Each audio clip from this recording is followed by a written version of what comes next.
لو انزلنا هذا القرآن على جبل، اگر ہم اس قرآن کو کسی پہاڑ پر اتار دیتے، لرأيته خاشعا متصدعا من خشية اللہ، تو تم دیکھتے کہ وہ پہاڑ دب جاتا، پھٹ جاتا اللہ تعالی کے خوف اور خشیت سے۔ وَتِلْكَ الْأَمْثَالُ نَضْرِبُهَا لِلنَّاسِ، اور یہ مثالیں ہیں جو ہم لوگوں کے لیے بیان کرتے ہیں، لعلہم یتفکرون، شاید کہ وہ تفکر کریں، غور و فکر کریں۔ قرآن مجید میں وہ مضامین جو بہت لطیف ہوتے ہیں، بہت لطیف ہوتے ہیں، جن کا ادراک عام انسانی عقل سے ماورا ہے، اس کے لیے تمثیلیں بیان کی جاتی ہیں۔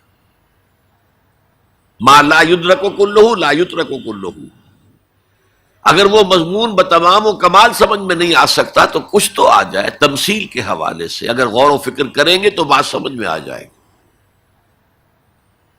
اب اس تمثیل کے حوالے سے سب سے اہم مقام جو ہے قرآن مجید کے اس اصول کے تحت کہ القرآن یفسر بعضہ بعضا، قرآن کا ایک حصہ دوسرے حصے کی تفسیر کرتا ہے۔ سورہ اعراف میں یہ واقعہ مذکور ہے کہ جب حضرت موسیٰ علیہ السلام کوہ طور پر گئے تورات لینے کے لیے،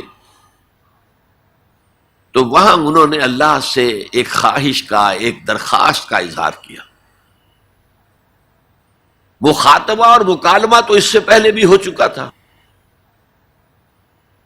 اب یہ شوق، رب ارنی انظر الیک، پروردگار اب دیدار بھی عطا فرما دے۔ پردے کے پیچھے سے بات تو ہوتی رہی ہے اور ہو رہی ہے، لیکن دیدار بھی عطا کر دے۔ اللہ نے فرمایا لن ترانی، تم مجھے ہرگز نہیں دیکھ سکتے، ولکن انظر الی الجبل، لیکن وہ سامنے والے پہاڑ پر نگاہ جماؤ، فإن استقر مکانہ فسوف ترانی، اگر وہ اپنے مقام پر قائم رہ جائے، ہم اپنی ایک تجلی اس پر ڈالیں گے، اگر وہ جھیل جائے اس تجلی کو تو تم بھی سوچنا کہ ہمارا دیدار کر سکو گے۔ فلما تجلی ربہ للجبل، جب اللہ نے اپنی تجلی ڈالی اس پہاڑ پر، جعلہ دکن، تو وہ پھٹ گیا، ریزہ ریزہ ہو گیا۔ وخر موسیٰ صعقا، اور حضرت موسیٰ بے ہوش ہو کر گر گئے۔ حالانکہ تجلی براہ راست حضرت موسیٰ پر نہیں تھی، تجلی پہاڑ پر تھی، اور حضرت موسیٰ بالواسطہ اس تجلی کا مشاہدہ کر رہے تھے، لیکن اس تجلی کا نتیجہ کیا نکلا؟ پہاڑ پھٹ گیا، ریزہ ریزہ ہو گیا، اور حضرت موسیٰ بے ہوش ہو کر گر گئے۔ اب یہ واقعہ ہے، وہاں تو تمثیل بیان ہوئی اور یہ واقعہ ہے۔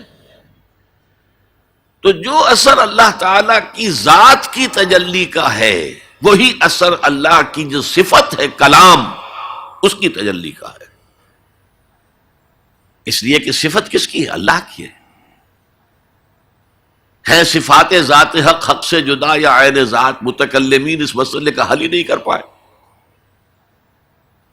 کلام اللہ کی صفت ہے، اس کی صفت کی بھی وہی تاثیر ہے۔ یہ آیت قرآن مجید کی عظمت کو واضح کرتی ہے، جیسے کہ وہ ہے فی نفسہ ہی۔ اب دیکھیے کوئی چیز بہت عظیم ہے، بہت عظیم ہے، بہت عظیم ہے، اگر مجھے اس سے کوئی فائدہ نہیں تو مجھے اس سے کوئی دلچسپی نہیں ہوگی۔ تو اب جو دوسرا مقام میں آپ کو سنا رہا ہوں، یہ سورہ یونس کی 2 آیات ہیں۔ یہ ترتیب میں نوٹ کرا چکا ہوں، 1 آیت، 2 آیتیں، 4 آیتیں، 6 آیتیں، 8 آیتیں۔ فرمایا یا ایھا الناس قد جاءتکم موعظۃ من ربکم وشفاء لما فی الصدور وہدی ورحمۃ للمؤمنین قل بفضل اللہ وبرحمتہ فلذلک فلیفرحوا ھو خیر مما یجمعون۔ اے لوگو، تمہارے پاس آ گئی ہے نصیحت، موعظت تمہارے رب کی طرف سے، وہ صرف موعظت نہیں ہے، سینوں کے اندر جو روگ ہیں، جو امراض ہیں، ان کا علاج بھی ہے، شفا بھی ہے، شفاء لما فی الصدور۔ تیسرے درجے میں وہ ہدایت ہے، وہ بتاتی ہے کدھر جاؤ کدھر نہ جاؤ۔ جیسے آپ نے دیکھا ہوگا پہاڑی راستوں پر قدم قدم کے اوپر کوشن ہوتا ہے، یہاں سپیڈ کم کر لو ورنہ تم کسی کھائی میں جا گرو گے۔ تو یہ ہدایت کیا ہے؟ دیکھو ادھر مت جانا، ادھر جاؤ، اگر ادھر جاؤ گے تمہارا سارا معاملہ تل پٹ ہو جائے گا، یہ ہے ہدایت۔ اور جو چیز دنیا میں ہدایت ہے وہ آخرت میں رحمت ہے، ہدی و رحمت للمومنین۔ اب میں چاہتا ہوں ان چار الفاظ میں جو ربط ہے اسے سمجھیں۔ دیکھیے اگر کسی ایسی زمین پر بارش برسے جو اوپر سے بہت سخت ہے تو پانی بہہ جائے گا، زمین میں جذب نہیں ہوگا تو کوئی رویدگی پیدا نہیں ہوگی۔ اگر دل سخت ہے تو قرآن مجید ان پر کوئی اثر نہیں کرے گا۔ اس کے لیے سب سے پہلے موعظہ کی ضرورت ہے، واعظ کی ضرورت ہے، نصیحت کی ضرورت ہے تاکہ دل نرم پڑ جائے۔ انسانی دل جب سخت ہوتے ہیں تو ان کی سختی چٹانوں سے زیادہ ہوتی ہے۔ سورہ بقرہ میں فرمایا ثم قست قلوبکم فہی کالحجارۃ او اشد قسوہ، یہودیوں سے خطاب ہے، ثم قست قلوبکم من بعد ذلک فہی کالحجارۃ او اشد قسوہ۔ اے بنی اسرائیل، تمہارے اس طرز عمل کے نتیجے میں تمہارے دل سخت ہو گئے اور اب وہ پتھروں سے زیادہ سخت ہے۔ لہذا سب سے پہلے ضرورت کیا ہے؟ دل کی زمین کو نرم کیا جائے، اس میں ہل چلایا جائے۔ یہ کام ہے موعظہ کا، واعظ کا، نصیحت کا۔ ہمارے معاشرے میں کسی زمانے میں واعظ کا بڑا رواج تھا، آج کل یہ چیز ختم ہو گئی ہے، بلکہ واعظ کو گھٹیا بات سمجھا جاتا ہے۔ بھائی کوئی عقلی بات کرو، کوئی علمی بات کرو، تم تو واعظ کہہ رہے ہو، گویا کہ واعظ گھٹیا چیز ہے۔ نہیں، واعظ سے دل میں رقت پیدا ہوتی ہے، نرمی پیدا ہوتی ہے۔ تو قرآن مجید ہی سب سے بڑا موعظہ ہے۔ ہم نے بدقسمتی سے کیا کیا، جب واعظ کہے جاتے تھے تب بھی مثنوی مولانا روم سے، ضعیف احادیث سے، واعظ دستاں زنو افسانہ بند، واعظ بڑے اونچے اونچے ہاتھ چلا کر اور افسانہ جو ہے بیان کر رہا ہے، لیکن اس کا حال کیا ہے؟ از خطیب و دیلمی گفتار اوست، بعض ضعیف و شاذ و مرسل کار اوست۔ وہ خطیب بغدادی یا دیلمی کی جو احادیث ہیں، جو سب سے گھٹیا درجے کی کتابیں حدیث کی، سب سے کم تر درجے کی کتابیں حدیث کی، ضعیف کتابوں کے یوں سمجھئے کہ بہت بڑے مجموعے، وہاں سے وہ حدیثیں لا رہا ہے۔ الضعیف و شاذ و مرسل کار ہو، ضعیف حدیث، شاذ حدیث، مرسل حدیث سے وہ بیان کر رہا، قرآن سے اس کا کوئی تعلق۔ قرآن مجید سب سے بڑا واعظ ہے۔ یا ایھا الناس قد جاءتکم موعظۃ، یہ دل کو جب نرم کرتا ہے تو پھر اس میں جذب ہوتا ہے، یہ سیکنڈ سٹیپ ہے اس کا۔ اور جب دل میں جذب ہوگا تو دل کے اندر کی بیماریوں کو دور کر دے گا۔ دل کے اندر کی بیماریاں کون سی ہیں؟ تھرومبوسس نہیں، انجائنا نہیں، وہ اور ہے۔ وہ دل کی بیماریاں جن کے لیے قرآن شفا ہے، وہ ہے تکبر، حسد، حب مال، حب دنیا، حب جاہ، حب شہرت۔ یہ ہیں وہ چیزیں کہ جو اصل ہیں، جو دل کے امراض ہیں، ان سب کو جڑ سے نکال کر پھینک دے گا قرآن حکیم۔ یا ایھا الناس قد جاءتکم موعظۃ من ربکم وشفاء لما فی الصدور، وہ ہدی اور وہ ہدایت ہے۔ انفرادی زندگی کے لیے بھی ہدایت ہے، اجتماعی زندگی کے لیے بھی ہدایت ہے۔ کبھی اگر سورہ فاتحہ پر آپ غور کریں جو ہماری نماز کا جزو لازم ہے، تو ہم پہلے کہتے ہیں الحمدللہ رب العالمین الرحمن الرحیم مالک یوم الدین ایاک نعبد و ایاک نستعین۔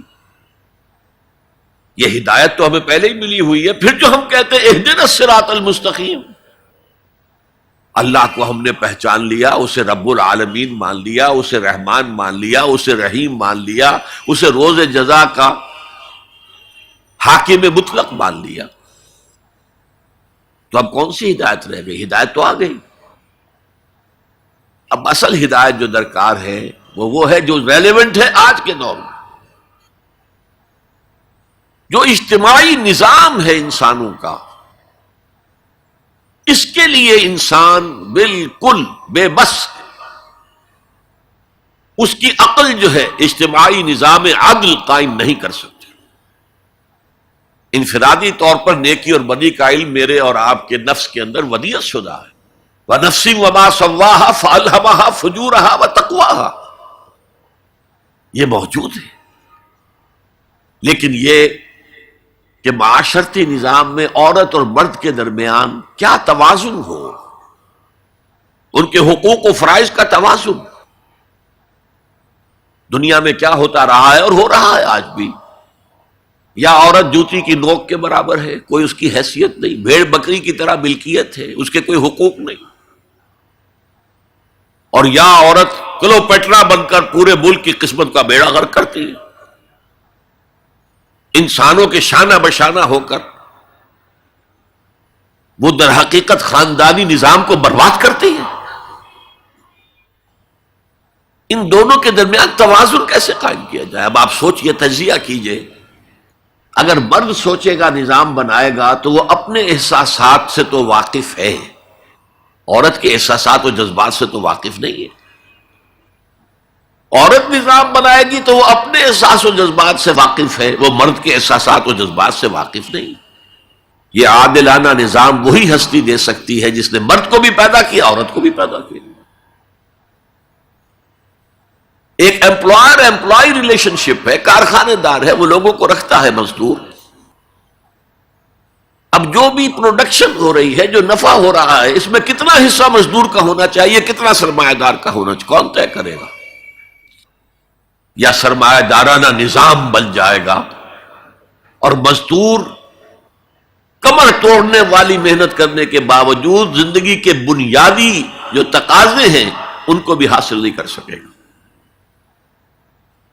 میں نے آپ کے ممبئی شہر میں جو اس وقت دیکھا ہے، یہ جو چھوٹے چھوٹے خانے بنے ہوئے کبوتروں کے سے جن میں انسان رہ رہے ہیں اور پوری زندگی ان میں گزارتے ہیں، یہ انسان، جبکہ اونچے اونچے محل موجود ہیں، بڑی بڑی عمارتیں موجود ہیں، ایکڑوں پر پھیلی ہوئی کوٹھیاں موجود ہیں، یہ ہے ننگا کیپٹلسٹک نظام، ننگا عریاں۔ اسی کا رد عمل تھا جو کمیونزم کی شکل میں ظاہر ہوا، ایکویلٹی ہونی چاہیے، لیکن اس کمیونزم نے شکل اختیار کر لی ون پارٹی ڈکٹیٹرشپ۔ تمہیں کوئی حق حاصل نہیں ہے، نہ کچھ کہہ سکتے ہو، نہ تنقید کر سکتے ہو، نہ رائٹ آف ایسوسیشن ہے، نہ right of expression of opinion ہے، بس کام کرو، تنخواہ لو، روٹی کھاؤ، اللہ اللہ خیر سلام۔ یہی وجہ ہے کہ وہ نظام بھی مر گیا۔ اسی طریقے سے کسی بھی نظام میں اگرچہ حاکم مطلق تو اللہ ہے، پھر بھی کوئی نظام آپ بنائیں گے تو کچھ حکام ہوں گے، اولو الامر ہوں گے۔ خلافت راشدہ میں بھی تھے نا، امیر المومنین تھے، اولو الامر تھے۔ عوام میں اور ان کے درمیان حقوق و اختیار کا توازن کیا ہو، کون طے کرے گا؟ اولو الامر تو چاہیں گے سارے اختیارات ہمارے پاس ہوں، ٹوٹلیٹیرین سٹیٹ قائم ہو جائے گی۔ عوام چاہیں گے ہمارے پاس ہوں اور ہمیں اتنی آزادی ہو کہ مادر پدر آزاد ہو جائیں، جو چاہیں کریں، ہومو سیکشول ہو جائیں، ہومو سیکشول میرجز کریں، ہمیں کوئی روکنے والا نہ ہو۔ تو میں نے آپ کو بتایا اجتماعی نظام کے یہ 3 گوشے ہیں: معاشرتی نظام، معاشی نظام، سیاسی نظام۔ آج کے انسان کی اصل ضرورت یہ ہے، اس لیے کہ اس طرح کا ہمہ گیر نظام اس سے پہلے تھا ہی نہیں، لوگوں کو آزادیاں تھیں۔ آج آپ کا پورا تعلیمی نظام بھی اسی نظام کے تحت ہے۔ آپ کہاں لے جائیں گے اپنے بچوں کو؟ آپ ان کے حوالے کر کے اپنے ہاتھ دھو لیتے ہیں۔ You wash your hands of your children. وہ نظام جو چاہے گا بنا دے گا ان کو۔ گلا تو گھونٹ دیا اہل مدرسہ نے تیرا، کہاں سے آئے صدا لا الہ الا اللہ؟ کیا کریں گے؟ انہیں کہیں کسی تہخانے میں تو بند نہیں کر سکتے۔ آپ اپنے گھر میں ٹیلی ویژن نہیں لائیں گے، وہ جا کر دکان پہ دیکھیں گے۔ جب تک نظام درست نہ ہو، اور نظام کی ہدایت ہے جو قرآن نے دی ہے اصل، ورنہ اخلاقیات کا معاملہ میں آپ سے عرض کر دوں کہ یہ تو نوع انسانی کی مشترک میراث ہے۔ سچ بولنا اچھا ہے، جھوٹ بولنا برا ہے، کون نہیں جانتا؟ کیا ہندو نہیں جانتا؟ کیا بدھ مت کا پیرو نہیں جانتا؟ وعدہ کرنا اچھا ہے، وعدہ خلافی بری ہے، کون نہیں جانتا؟ عیسائی نہیں جانتا، یہودی نہیں جانتا، سب جانتا۔ بیسک ہیومن مورالٹی تو ہمارے اندر ہے، جیسا کہ میں نے آیت آپ کو سنائی،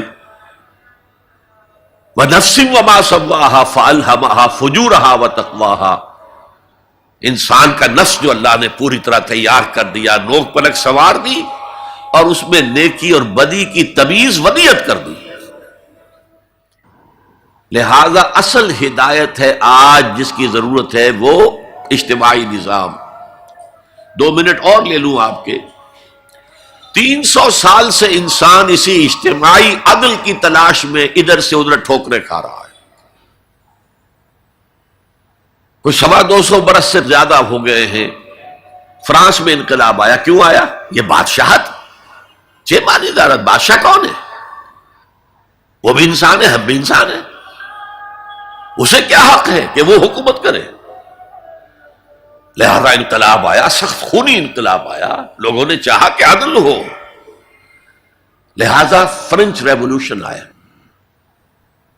لیکن چونکہ وہ ریولوشن یک طرفہ تھا، صرف سیاسی نظام بدلا، معاشی نظام نہیں بدلا، سود موجود رہا، لہذا اس کے بعد کیپٹلزم کی لعنت مسلط ہو گئی۔ پہلے لارڈز اینڈ بیرنز اور بڑے بڑے زمیندار اور جاگیردار سروں پر مسلط تھے، اور اب کارخانے دار اور کیپٹلسٹ مسلط ہو گئے۔ آج کی جمہوریت کیا ہے؟ دس از دا ڈکٹیٹرشپ آف دی کیپٹلسٹ۔ یہ تو اصل میں کیپٹلزم ہے، کیپٹلسٹ کی ڈکٹیٹرشپ ہے جو اس وقت ہو رہی ہے۔ اچھا، اس سے نجات پانے کے لیے چھلانگ لگائی دوسری طرف کمیونزم، تو وہ میں آپ کو بتا چکا ہوں، وہاں انفرادی آزادی ختم ہو گئی، اب وہ بھی مر گیا۔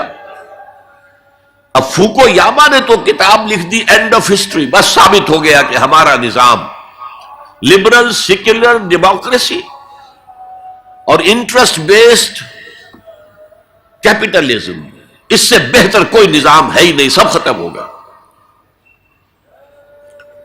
لیکن ایک نظام ہے جس کا انہیں اندیشہ ہے، جو ابلیس کی زبان سے اقبال نے کہلوایا تھا، ہے اگر کوئی خطر مجھ کو تو اس امت سے ہے جس کی خاکستر میں ہے اب تک شرار آرزو۔ خال خال اس قوم میں اب تک نظر آتے ہیں، وہ کرتے ہیں اشک سحر گاہی سے جو ظالم وضو۔ بڑے نیک لوگ بھی موجود ہیں، لیکن بحیثیت مجموعی امت کا حال کیا ہے؟ جانتا ہوں میں یہ امت حامل قرآن نہیں، جانتا ہوں میں یہ امت حامل قرآن نہیں ہے، وہی سرمایہ داری بندہ مومن کا دین۔ جانتا ہوں میں کہ مشرق کی اندھیری رات میں بے ید بیضا ہے پیران حرم کی آستین، پیر ہیں، مرشد ہیں، ان کی آستینوں میں ید بیضا نہیں ہے، حضرت موسیٰ والا۔ بہرحال فوکو یاما کی نفی کی پھر بعد میں، اور کتاب لکھی گئی کلیش آف سیویلائزیشنز، تہذیبوں کا ٹکراؤ ابھی آئے گا۔ تو میں اس سے زیادہ اس ایشو پر نہیں جانا چاہتا۔ ہدایت انفرادی ہدایت بھی قرآن میں ہے، اور سب سے بڑھ کر اجتماعی ہدایت جس کی آج کے انسان کو سب سے زیادہ ضرورت ہے، یہ سسٹم آف سوشل جسٹس جو صرف اللہ دے سکتا ہے، اس لیے کہ کارخانے دار بھی اسی کی مخلوق ہے اور مزدور بھی اسی کی مخلوق ہے، جو اولو الامر ہے وہ بھی اسی کے پیدا کرنا ہے، اور جو عوام ہے وہ بھی اسی کے پیدا کرنا ہے، مرد بھی اسی کا پیدا کرنا ہے، عورت بھی اس کی پیدا کرتا ہے۔ جیسے ایک حدیث میں آتا ہے الخلق عیال اللہ، تمام مخلوق اللہ کے کلبے کے مانند ہے، وہ عدل دے گا، وہ سوشل جسٹس دے گا، وہ توازن دے گا آپ کو معاشرتی نظام میں، معاشی نظام میں، سیاسی نظام میں۔ اس کا نتیجہ چوتھا جو نکلے گا رحمت للمومنین، اب وہ رحمت ہوگی آخرت میں، جیسے حضور نے فرمایا الزہراوین نام دیا سورہ بقرہ کو اور سورہ آل عمران کو، الزہراوین، زہرا کہتے ہیں بہت تابناک حضرت فاطمہ زہرا رضی اللہ تعالی عنہ، الزہراوین یہ دو بدلیوں کی صورت میں میدان حشر میں ظاہر ہوں گی، اور جو ان سے محبت کرنے والے تھے ان پر سایہ کریں گی، جبکہ کسی کے لیے کوئی سایہ نہیں ہوگا۔ تو یہ رحمت کا ظہور ہوگا قرآن کا قیامت کے دن۔ اب اگلی آیت دیکھیے،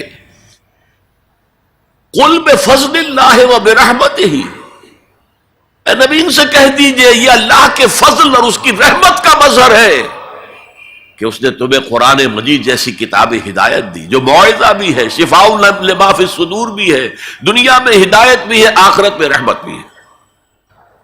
قل بفضل اللہ وبرحمتہ فبذلک فلیفرحوا، اگر جشن منانا ہے تو اس کا مناؤ، خوشیاں منانی ہے تو اس کی مناؤ، ہوا خیر مما یجمعون، یہ دولت ان تمام چیزوں سے زیادہ قیمتی ہے جو انسان جمع کرتا ہے، دولت جمع کرتا ہے، مال، اسباب، جائیداد، کاروبار، اور محل بناتا ہے، اس میں بڑا اعلیٰ فرنیچر رکھتا ہے، اس میں لا کر ڈیکوریشن پیسز کہاں کہاں سے پوری دنیا سے لا کر رکھتا ہے، ان سب سے کہیں زیادہ قیمتی شے قرآن ہے۔ اب آئیے 4 آیات، سورہ رحمان کی اولین 4 آیات۔ الرحمن، یہ جملہ نہیں بنا، یہ تو صرف مبتدا ہے، لیکن آیت پوری ہے۔ الرحمن علم القرآن خلق الانسان علمہ البیان۔ یہ اصل میں جو 4 آیتیں، ان میں 4 چوٹی کی چیزوں کا بیان ہے، ٹاپ موسٹ چیزیں۔ اللہ کے ناموں میں سب سے پیارا نام رحمان ہے، اگرچہ قرآن میں کثرت سے آیا ہے اللہ، وہ کیوں؟ اہل عرب صرف اسی نام سے واقف تھے، اللہم اللہم دعائیں مانگا کرتے تھے، اور آپ کو معلوم ہے سورہ فرقان میں تو اعتراض بھی انہوں نے کیا، یہ رحمان کو کون ہے، ہم تو جانتے نہیں ہیں، یہ کہاں سے لے آئے ہو ہے محمد تم رحمان صلی اللہ علیہ وسلم۔ لیکن آپ غور کریں تو سب سے پیارا نام رحمان ہے۔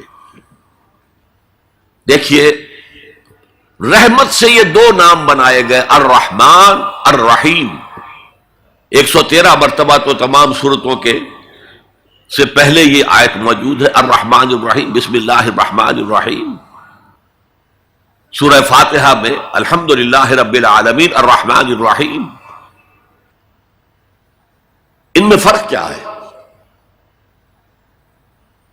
یہ جو فعلان کا وزن ہے، اس پر جو عربی میں لفظ آتے ہیں، اس میں کسی صفت کی ہیجانی کیفیت، طوفانی کیفیت،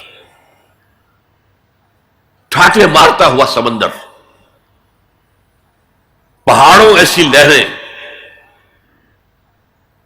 اسی سے غضبان بنا ہے، انتہائی غضبناک، بہت غصہ، اسی سے جوعان بنا ہے، بھوک سے مر رہا ہوں میں، انا جوعان، اسی سے عطشان بنا ہے، میں پیاسا مر رہا ہوں۔ اللہ کا لفظ، اللہ کا نام رحمان ظاہر کر رہا اللہ کی رحمت ٹھاٹھے مارتے ہوئے سمندر کی طرح ہے، اور رحیم فعیل کے وزن پر ہے، جس میں دوام ہوتا ہے، تسلسل ہوتا ہے۔ تو اللہ کی رحمت جہاں ٹھاٹھے مارتے ہوئے سمندر کی طرح ہے، ساتھ ہی وہ آہستگی کے ساتھ مسلسل بہنے والے دریا کے مانند بھی ہے، تسلسل کے ساتھ۔ اب ان دونوں کا ریلیشن اگر میں آپ کو ایک مثال سے سمجھاؤں، اگر کہیں کسی بس کا ایکسیڈنٹ ہو جائے اور آپ دیکھیں کہ کوئی عورت جو ہے مردہ ہو گئی ہے اور کوئی شیر خوار بچہ اس کی چھاتی سے چمٹا ہوا، اسے کیا پتا میری ماں مر گئی، اور کوئی آئیڈینٹیفیکیشن نہیں ہو رہی، کچھ پتا نہیں ہے یہ کون خاتون تھی، کہاں سے آئی تھی، کچھ نہیں پتا۔ آپ بتائیے اس وقت کون سا انسان ہوگا جس کے دل میں رحمت کا دریا جوش نہ مار جائے، اس بچے کی سرپرستی میں کر لوں۔ یہ انسان کی فطرت ہے۔ لیکن جب وہ گھر لے جائے گا تو ہو سکتا ہے کچھ دن کے بعد وہ محسوس کرے کہ میں نے خامخواہ کو یہ بوجھ اپنے اوپر لے لیا ہے، میرے تو اپنے بچے بہت تھے۔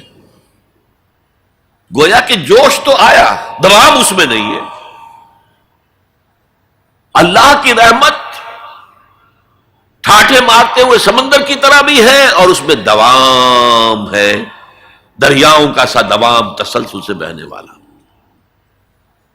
اور سب سے پیارا میں کیوں کہہ رہا ہوں یہ نام، ہمیں سب سے بڑی ضرورت رحمت کی ہے۔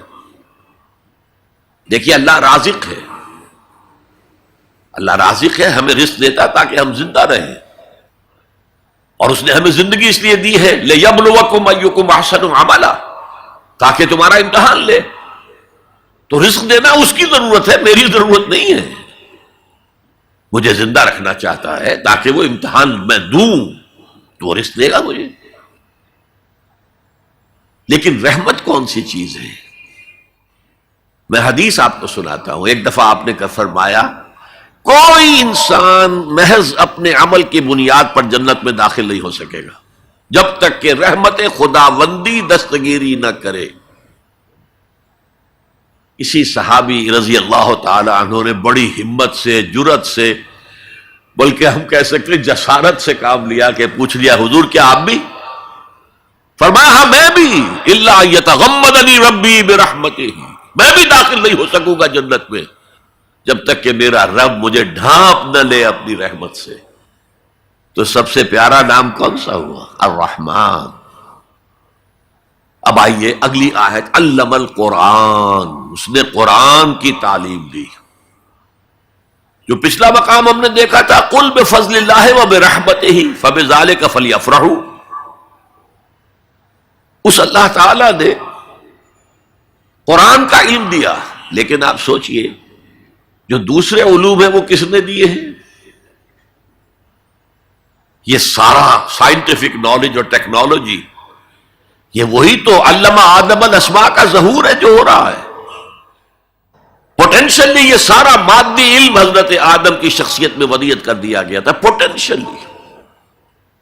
جیسے آم کی گٹھلی میں پورا آم کا درخت ہے، علم آدم الاسماء کلھا، تمام نام سکھا دیے، اور ساتھ ہی وہ ایپریٹس دے دیا جس سے کہ یہ علم جو پوٹینشل تھا یہ ایکسفولیٹ ہو سکے، یہ کھلے۔ جیسے کہ کلی بند ہوتی ہے پھر کھلتی ہے تو 5 پتیاں ظاہر ہوتی ہیں، ایکسفولیشن۔ وہ ایپریٹس کیا ہے؟ ان السمع والبصر والفؤاد کل اولئک کان عنہ مسئولا۔ کانوں سے سنو، آنکھوں سے دیکھو، اس دماغ میں سینس ڈیٹا فیڈ کرو، پروسیس کرو، نتیجہ نکالو، میموری کے حوالے کر دو، اور سوچو اور دیکھو اور مشاہدہ کرو، نتائج اس سے نکالو، پچھلی میموری سے اس کو ٹیلی کرو، کوئی نئی چیز مل گئی ہے تو اس کو بھی سٹور کر لو۔ یہی ہے نا۔ میں مثال دیا کرتا ہوں کہ کسی شخص نے ہمارے آباء و اجداد میں سے کوئی 1000ویں پیڑھی ہماری ہوگی، ابھی تک انسان کسی سورس آف انرجی سے واقف نہیں تھا، پھل کھاتا تھا یا گوشت کچا کھاتا تھا۔ کسی شخص نے دیکھا کہ اوپر سے ایک چٹان گری اور نیچے بھی چٹان تھی، تو آگ کا شعلہ برآمد ہو گیا۔ اوہو یہ کیا ہے؟ اب اس نے ویریفائی کرنے کے لیے 2 پتھر لیے، ٹکرائے، شعلہ پیدا ہو گئے، آگ ایجاد ہو گئی، the most primary source of energy. اس سے آگے کسی نے دیکھا کہ ہانڈی چڑھی ہوئی ہے چولہے کے اوپر اور ڈھکنا اس کا ہلا، اسے کون ہلا رہا ہے؟ کوئی جن ہے، بھوت ہے، کون ہے؟ بعد میں معلوم نہیں، یہ سٹیم ہے، سٹیم میں طاقت ہے، سٹیم انجن ایجاد ہو گئے، چل پڑی گاڑیاں۔ فرنٹیئر میل آتا تھا پشاور سے اور بمبئی تک، چلا رہا ہے اسی سٹیم انجن سے۔ تو یہ علم ہمارا تدریجاً آگے بڑھا، لیکن یہ دیا ہوا اللہ کا ہے۔ لیکن تمام علوم میں چوٹی کا علم قرآن کا علم ہے۔ میں کہہ رہا تھا نا، ان 4 چیزوں میں 4 چوٹی کی چیزیں۔ اللہ کے ناموں میں سب سے پیارا نام رحمان، جو علم اس نے دیا تمام مخلوقات میں، اس میں چوٹی کا علم جو ہے وہ قرآن کا علم ہے۔ اب آئیے، خلق الانسان، پھر سوچے انسان کو پیدا کیا تو کیا جنوں کو نہیں کیا؟ کیا فرشتوں کو نہیں کیا؟ کیا یہ گیلیکسیز پیدا نہیں کی؟ کیا چاند اور سورج نہیں پیدا کیا؟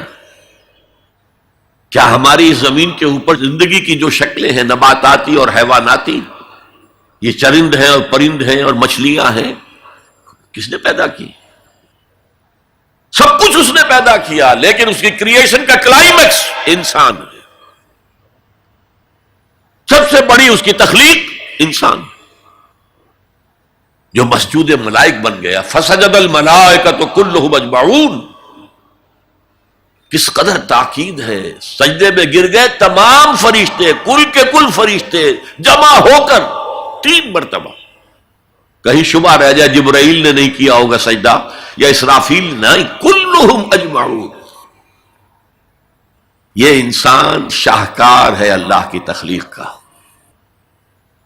فرمایا ہے خلقتہ بیدی، اے ابلیس تو اس آدم کو سجدہ نہیں کرنا چاہتا جسے میں نے اپنے دونوں ہاتھوں سے بنایا۔ کیا معنی اس کے؟ اللہ کے 2 ہاتھ کیا ہیں؟ الا لہ الخلق والامر، 2 عالم ہیں، ایک عالم امر ہے، ایک عالم خلق ہے۔ عالم امر میں اللہ کے حکم کی تعمیل چشم زدن میں ہو جاتی ہے، انما امرہ اذا اراد شیئا فانما یقول له کن فیکون۔ اور عالم خلق میں وقت لگتا ہے۔ آم کی گٹھلی سے درخت تو بنے گا آم کا، لیکن کتنے سال لے گا؟ ماں کے پیٹ میں بچہ پرورش تو پائے گا، لیکن 9 مہینے لے گا۔ اللہ نے فرمایا کتنی جگہ پر میں نے آسمان اور زمین 6 دنوں میں پیدا کی۔ عالم خلق میں ٹائم کا ایلیمنٹ ہے، عالم امر میں کوئی ٹائم نہیں۔ عالم امر سے تعلق رکھنے والی صرف 2 مخلوقات ہیں، فرشتے اور انسانی ارواح۔ یسألونک عن الروح قل الروح من امر ربی۔ اور عالم خلق سے ہمارا یہ جسم ہے، حیوانی وجود ہمارا جو زمین سے آیا ہے، منہا خلقناکم وفیہا نعیدکم ومنہا نخرجکم تارۃ اخری۔ یہ یہاں سے آیا پھر یہیں چلا جائے گا، روح وہاں سے آئی اور وہیں لوٹے گی۔ انا للہ وانا الیہ راجعون، یہ ہمارا جسم تو نہیں جائے گا۔ الرحمن علم القرآن خلق الانسان علمہ البیان۔ انسان کو جو صلاحیتیں دی اللہ نے، ان میں سب سے بڑی صلاحیت قوت بیان ہے۔ اس لیے انسان کو اہل منطق کہتے ہیں حیوان ناطق، بولنے والا حیوان۔ یہ اپنے آپ کو ایکسپریس کرنے کی صلاحیت۔ یہ تمام صلاحیتوں میں چوٹی کی صلاحیت ہے۔ دیکھیے ہمیں آنکھیں دی ہیں، حیوانوں کی بینائی ہم سے کہیں زیادہ ہے۔ ایسے حیوان بھی ہیں کہ جنہیں لائٹ کی ضرورت ہی نہیں، بغیر روشنی کے دیکھتے ہیں۔ یہ باز اور شاہین بڑی بلندی سے زمین پر پڑی ہوئی سوئی کو دیکھتے ہیں۔ سماعت ہمیں دی تو بہت سے حیوانات کو ہم سے بہت زیادہ سماعت دی۔ آپ گھوڑے پر سوار جا رہے ہیں، آپ نے کوئی آواز نہیں سنی، گھوڑے نے سن لی ہے، اس کی کنوتیاں کھڑی ہو گئی، اینٹینا کھڑے ہو گئے، سوار کو معلوم ہوا کوئی خطرہ ہے، اس نے تو کچھ نہیں سنا تھا۔ پھر کتنے حیوان ہیں جو سونگنے کی قوت ان میں کتنی زیادہ ہے، ہر شے کو سونگ کر پتہ کرتے ہیں یہ ہمارے کھانے کی ہے کہ نہیں۔ اصل صلاحیت جو انسان کی صلاحیت ہے وہ قوت بیان ہے۔ آپ کو معلوم ہے بڑے بڑے وکیل ایک پیشی کے 5 لاکھ روپیہ لے رہے ہیں، کیوں؟ ان کے اندر بیان کی صلاحیت زیادہ ہے، جو مقدمے کو خوبصورتی سے پیش کر سکتے ہیں۔ ورنہ وہی قانون پڑھنے والے جو ہیں وہ کلا وہ جوتی پٹخار سے پھرتے ہیں، کوئی ان کو پوچھتا نہیں۔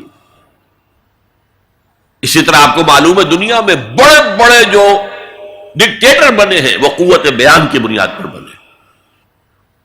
ہٹلر کی فائری سپیچز اس نے کہاں سے کہاں اسے پہنچا دیا۔ لیکن اب ان چیزوں کو جوڑیے، الرحمن علم القرآن، یہ ایک جملہ بنا ہے، رحمان نے قرآن سکھایا، خلق الانسان، انسان کو پیدا کیا، علمہ البیان، یہ 3 ویلیوز ہیں جو 4 آیتوں میں آئی ہیں۔ آپ نے میتھمیٹکس میں یا ارتھمیٹکس میں پڑھا ہوگا ریشو پروپورشن کا قاعدہ، نسبت و تناسب، 3 ویلیوز دے دی گئی ہے، چوتھی تلاش کرو۔ وہ چوتھی ویلیو کیا ہے؟ دیکھو، اگر تمہیں کوئی قوت بیان اللہ نے دی ہے، اسے قرآن کو بیان کرنے میں صرف کرو۔ جیسے ہم کہتے ہیں کہ توپ سے مکھی نہیں ماری جاتی، توپ جتنی بڑی شے ہے وہ مکھی مارنے کے لیے تو استعمال نہیں ہوتی۔ تمہیں اللہ نے قوت بیان دی ہے، اسے صرف پیسے کمانے کے لیے استعمال نہ کرو، اسے لیڈری چمکانے کے لیے استعمال نہ کرو، اس قوت بیان کو اس قرآن کے بیان کرنے میں استعمال کرو۔ یہ جو نتیجہ نکلا ہے یہ ایک حدیث میں آیا ہے، اور اس میں عجیب لطف ہے، الرحمن علم القرآن خلق الانسان علمہ البیان عن عثمان ابن عفان، وہی جو ہے قافیہ چلا آ رہا ہے، بخاری شریف کی روایت ہے، خیرکم من تعلم القرآن وعلمہ، تم میں سے بہترین لوگ وہ ہیں جو قرآن سیکھیں اور سکھائیں، پڑھیں اور پڑھائیں، سمجھیں اور سمجھائیں۔ یہ بہترین ہے، اس کو بہتر نہ کہیں۔ یہ خیر کے بعد من آ جائے گا تو یہ کمپیریٹیو ڈگری ہوگی، انا خیر منہ، ابلیس نے کہا تھا میں اس آدم سے بہتر ہوں، خلقتنی من نار وخلقتہ من طین، مجھے تو نے آگ سے بنایا، اسے مٹی سے بنایا۔ اگر من نہ آئے تو یہ سپرلیٹیو ڈگری ہے، خیرکم، تم میں سے بہترین لوگ وہ ہیں جو قرآن سیکھیں اور سکھائیں۔ کاش یہ حدیث نقش ہو جائے نوجوانوں کے دل پر، کیریئرز کی تلاش کرتے ہیں، ایم بی اے کر لیں، کمپیوٹر میں ایم ایس کر لیں، کیریئر بنے گا، تنخواہ اچھی ملے گی، وہ سارا کچھ اس دنیا کے لیے، عارضی دنیا کے لیے، عارضی زندگی کے لیے ہے اور کچھ بھی نہیں۔ حضور فرما رہے سب سے اونچا کیریئر یہ ہے قرآن پڑھو اور پڑھاؤ، اور یہ تو ہمارے ذمے لگا کر گئے حضور۔ ختمہ حجۃ الوداع میں کیا کہا تھا؟ میں صرف تمہارے لیے تو نہیں بھیجا گیا تھا، وَمَا أَرْسَلْنَاكَ إِلَّا كَافَّةً لِلنَّاسِ بَشِيرًا وَنَذِيرًا، اے محمد ہم نے آپ کو نہیں بھیجا ہے مگر ساری نوع انسانی کے لیے بشیر اور نذیر بنا کر۔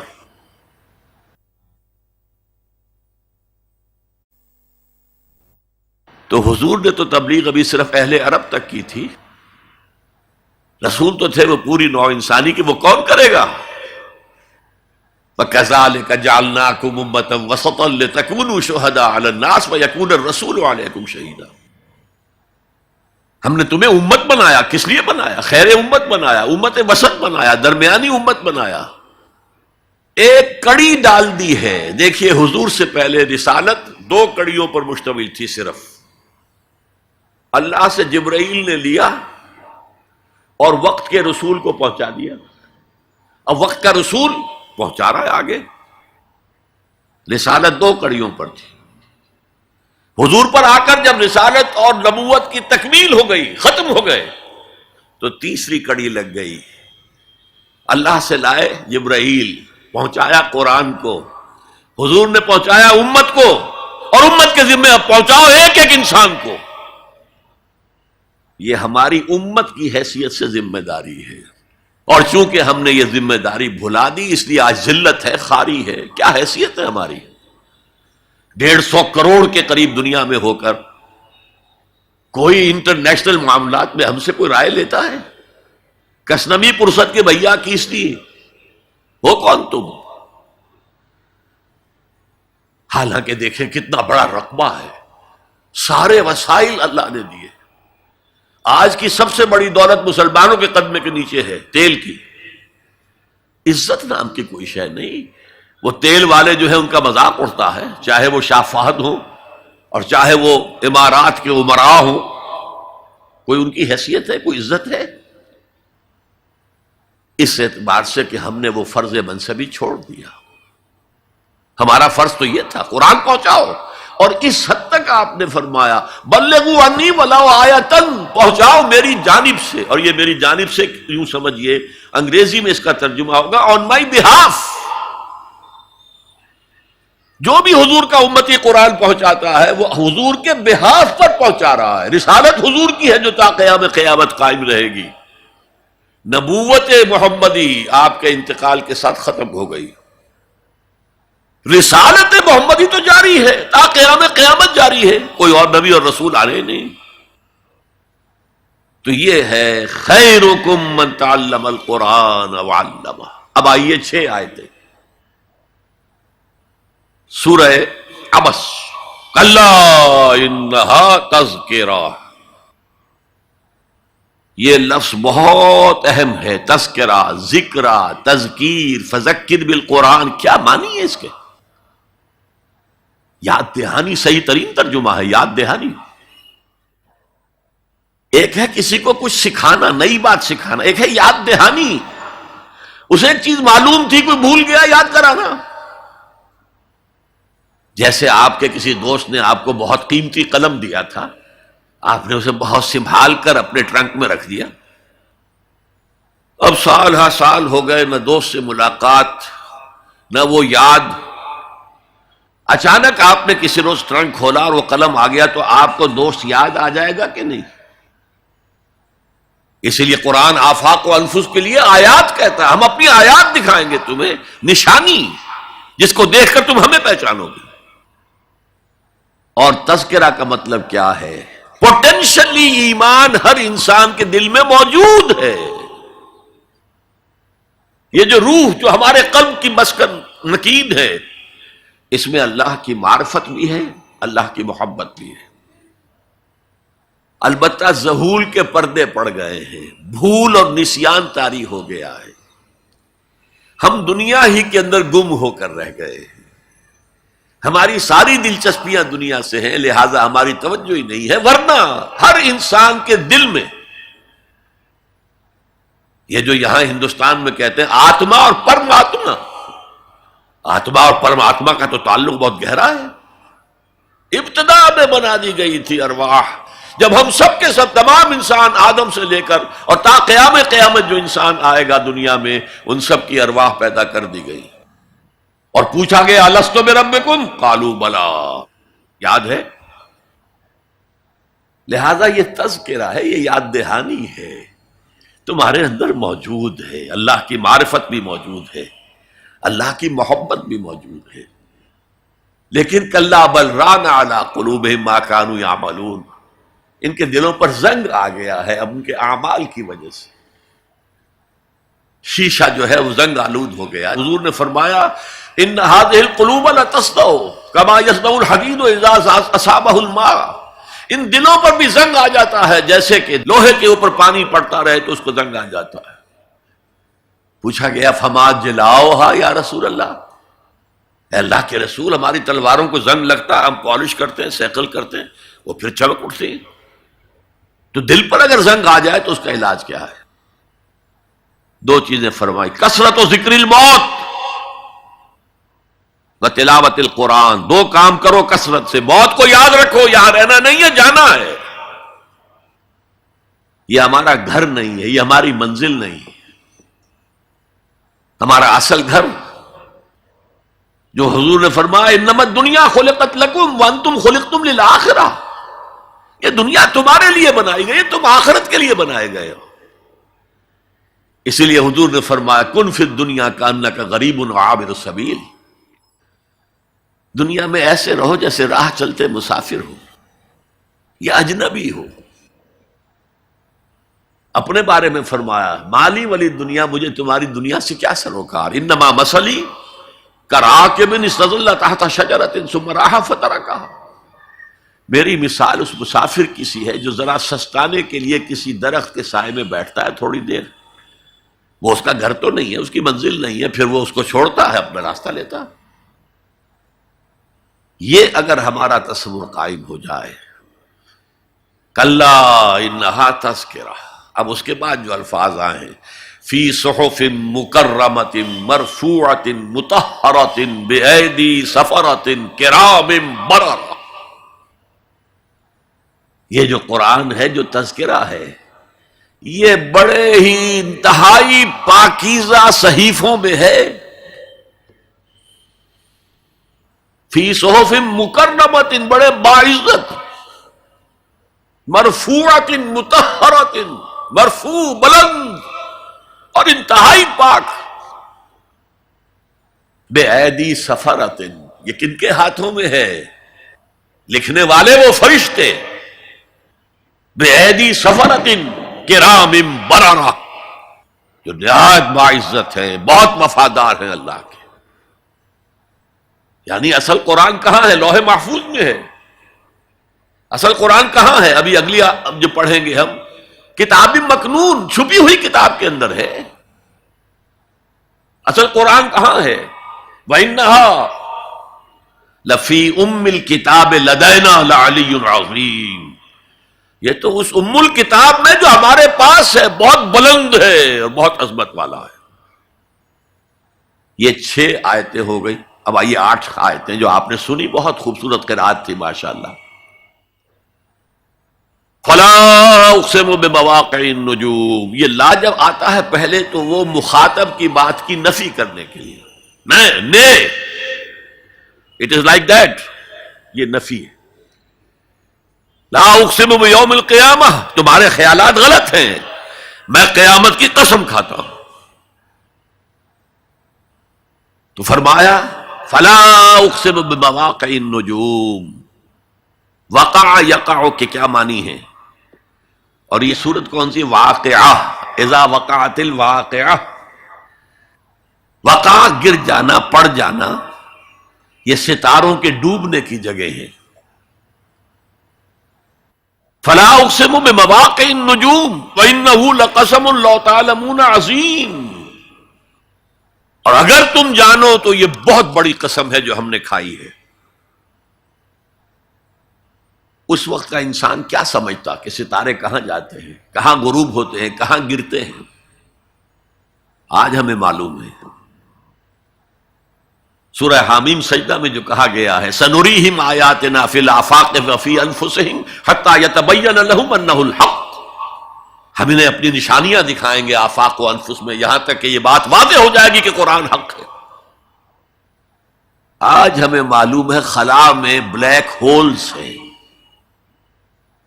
اور یہ بلیک ہولز بڑے بڑے ستاروں کے پچکنے سے، پچک جانے سے پیدا ہوئے، اور جب وہ بڑے ستارے پچکتے ہیں، جو خلا پیدا ہوتا ہے، ویکوم، اس میں بڑی طاقت ہوتی ہے، اس کے پاس سے کوئی سیارہ، کوئی ستارہ گزر جائے اسے کھینچ لیتا ہے قبر کے اندر۔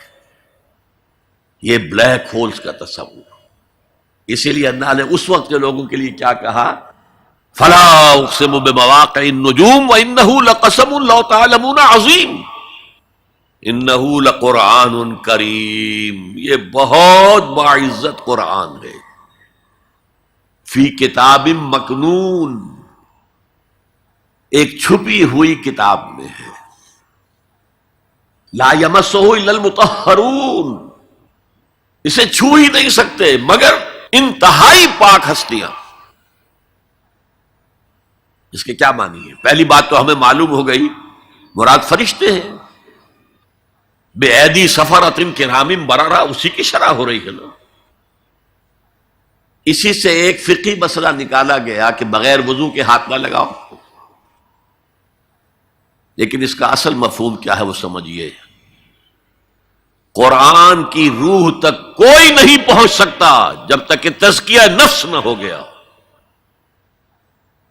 اگر حب مال، حب دنیا، حب جاہ، حب شہرت، اگر یہ تمام محبت میں دل سے نکل نہ جائیں تو قرآن کی روح تک آپ کی اپروچ نہیں ہوگی۔ مولانا روم نے کہا ہے، اگرچہ ذرا میں سمجھتا ہوں کہ انہوں نے بہت سخت الفاظ استعمال کیے ہیں، ماز قرآن مغزہا برداشتے استخاں پیش سگا انداختے، ہم نے قرآن سے اس کا مغز لے لیا ہے، جو ایسنس ہے وہ کھینچ لیا ہے، ہڈی کا گودا جو ہے وہ ہم نے نکال لیا، ہڈیاں ہم نے پھینک دی ہیں کتوں کے سامنے جو لڑ رہے ہیں۔ علم کلام کا مسئلہ ہے صفات حق سے جدا یا عین ذات، قرآن مخلوق ہے یا نہیں ہے، غیر مخلوق، اور بڑے بڑے ہو رہے ہیں اس کے اوپر، یہ کتے لڑ رہے ہیں ان ہڈیوں کے اوپر۔ ہم نے اس میں سے اصل شے نکال لی، وہ کیا ہے؟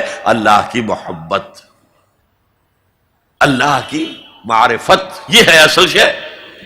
ماذ قرآن مغزہ برداشتے استخاں پیش سگا انداختے۔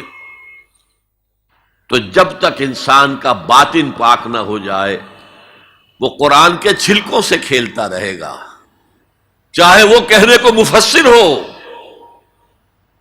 قرآن کے باطن تک کبھی نہیں پہنچے گا۔ فی کتاب مکنون لا یمسہ الا المطہرون تنزیل من رب العالمین، یہ تھوڑا تھوڑا کر کے اتارا گیا ہے رب العالمین کی طرف سے۔ انزال کے معنی ہے دفعتاً اتار دینا۔ لیلۃ القدر میں آیا انا انزلناہ فی لیلۃ القدر، رمضان کے بارے میں شہر رمضان الذی انزل فیہ القرآن، باب افعال، لیکن حضور پر ایک دم نہیں اترا، تھوڑا تھوڑا تھوڑا تھوڑا 23 برس میں جا کر اس کی تکمیل ہوئی۔ اب دیکھیے جو شکوہ کیا اللہ نے، کیا اس جیسی نعمت سے تم مداہنت کر رہے ہو، بے اعتنائی کر رہے ہو، اسے پڑھتے نہیں ہو، اسے سمجھتے نہیں ہو، اس پر عمل نہیں کرتے، اسے اپنا امام نہیں بناتے؟ تمہارا طرز عمل یہ ہے، بلکہ تم نے اپنا نصیب یہ بنا لیا ہے کہ تم اسے جھٹلا رہے ہو۔ غور کیجئے، جھٹلانا جو ہے دو طرح کا ہے، ایک ہے زبان سے کہنا کہ یہ نہیں ہے، کوئی اللہ کا کلام نہیں ہے، یہ قرآن وغیرہ جھوٹ، سب اساطیر الاولین ہیں، یہ محمد نے گھڑ لیا ہے وغیرہ وغیرہ، جھٹلانا ہو گیا۔ ایک جھٹلانا ہے عمل سے جھٹلانا، مان تو لیا اللہ کا کلام ہے لیکن اس کی حرام کردہ شے کو اپنے لیے حلال کیا ہوا۔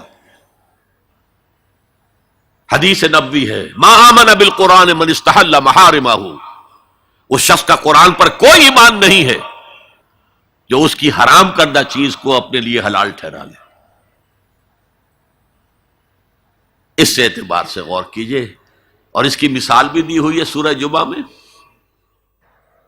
مثل الذین حملوا التوراۃ ثم لم يحملوها كمثل الحمار يحمل اسفارا بئس مثل القوم الذین کذبوا بآیات اللہ واللہ لا يهدی القوم الظالمین۔ مثال ان لوگوں کی جو حامل تورات بنائے گئے تھے اور پھر انہوں نے اس کی ذمہ داری کو ادا نہیں کیا، اسے قائم نہیں کیا، اس کے احکام پر عمل نہیں کیا۔ جیسے فرمایا ہے سورہ اعراف میں، قل یا اہل الکتاب، کہہ دیجئے اے نبی صلی اللہ علیہ وسلم، اے کتاب والو، لستم علی شیء حتی تقیموا التوراۃ والانجیل وما انزل الیکم من ربکم، تمہاری کوئی حیثیت ہماری نگاہ میں نہیں ہے، تمہارا منہ نہیں ہے کہ ہم سے دعا کرو، جب تک کہ تم تورات اور انجیل کو اور جو کچھ نازل کیا گیا تمہاری طرف اسے قائم نہیں کرتے۔ آج اللہ ہماری دعائیں نہیں سنتا، 30 لاکھ جا کر حج کرتے ہیں، دنیا کے حالات میں کوئی ذرہ برابر فرق آتا ہے؟ اول تو حرام کی کمائی سے حج ہو رہا ہے، تو حج ہے ہی نہیں سرے سے، جو کچھ کرتے گئے تھے سودی کاروبار وہی آ کر دوبارہ شروع کر دیا۔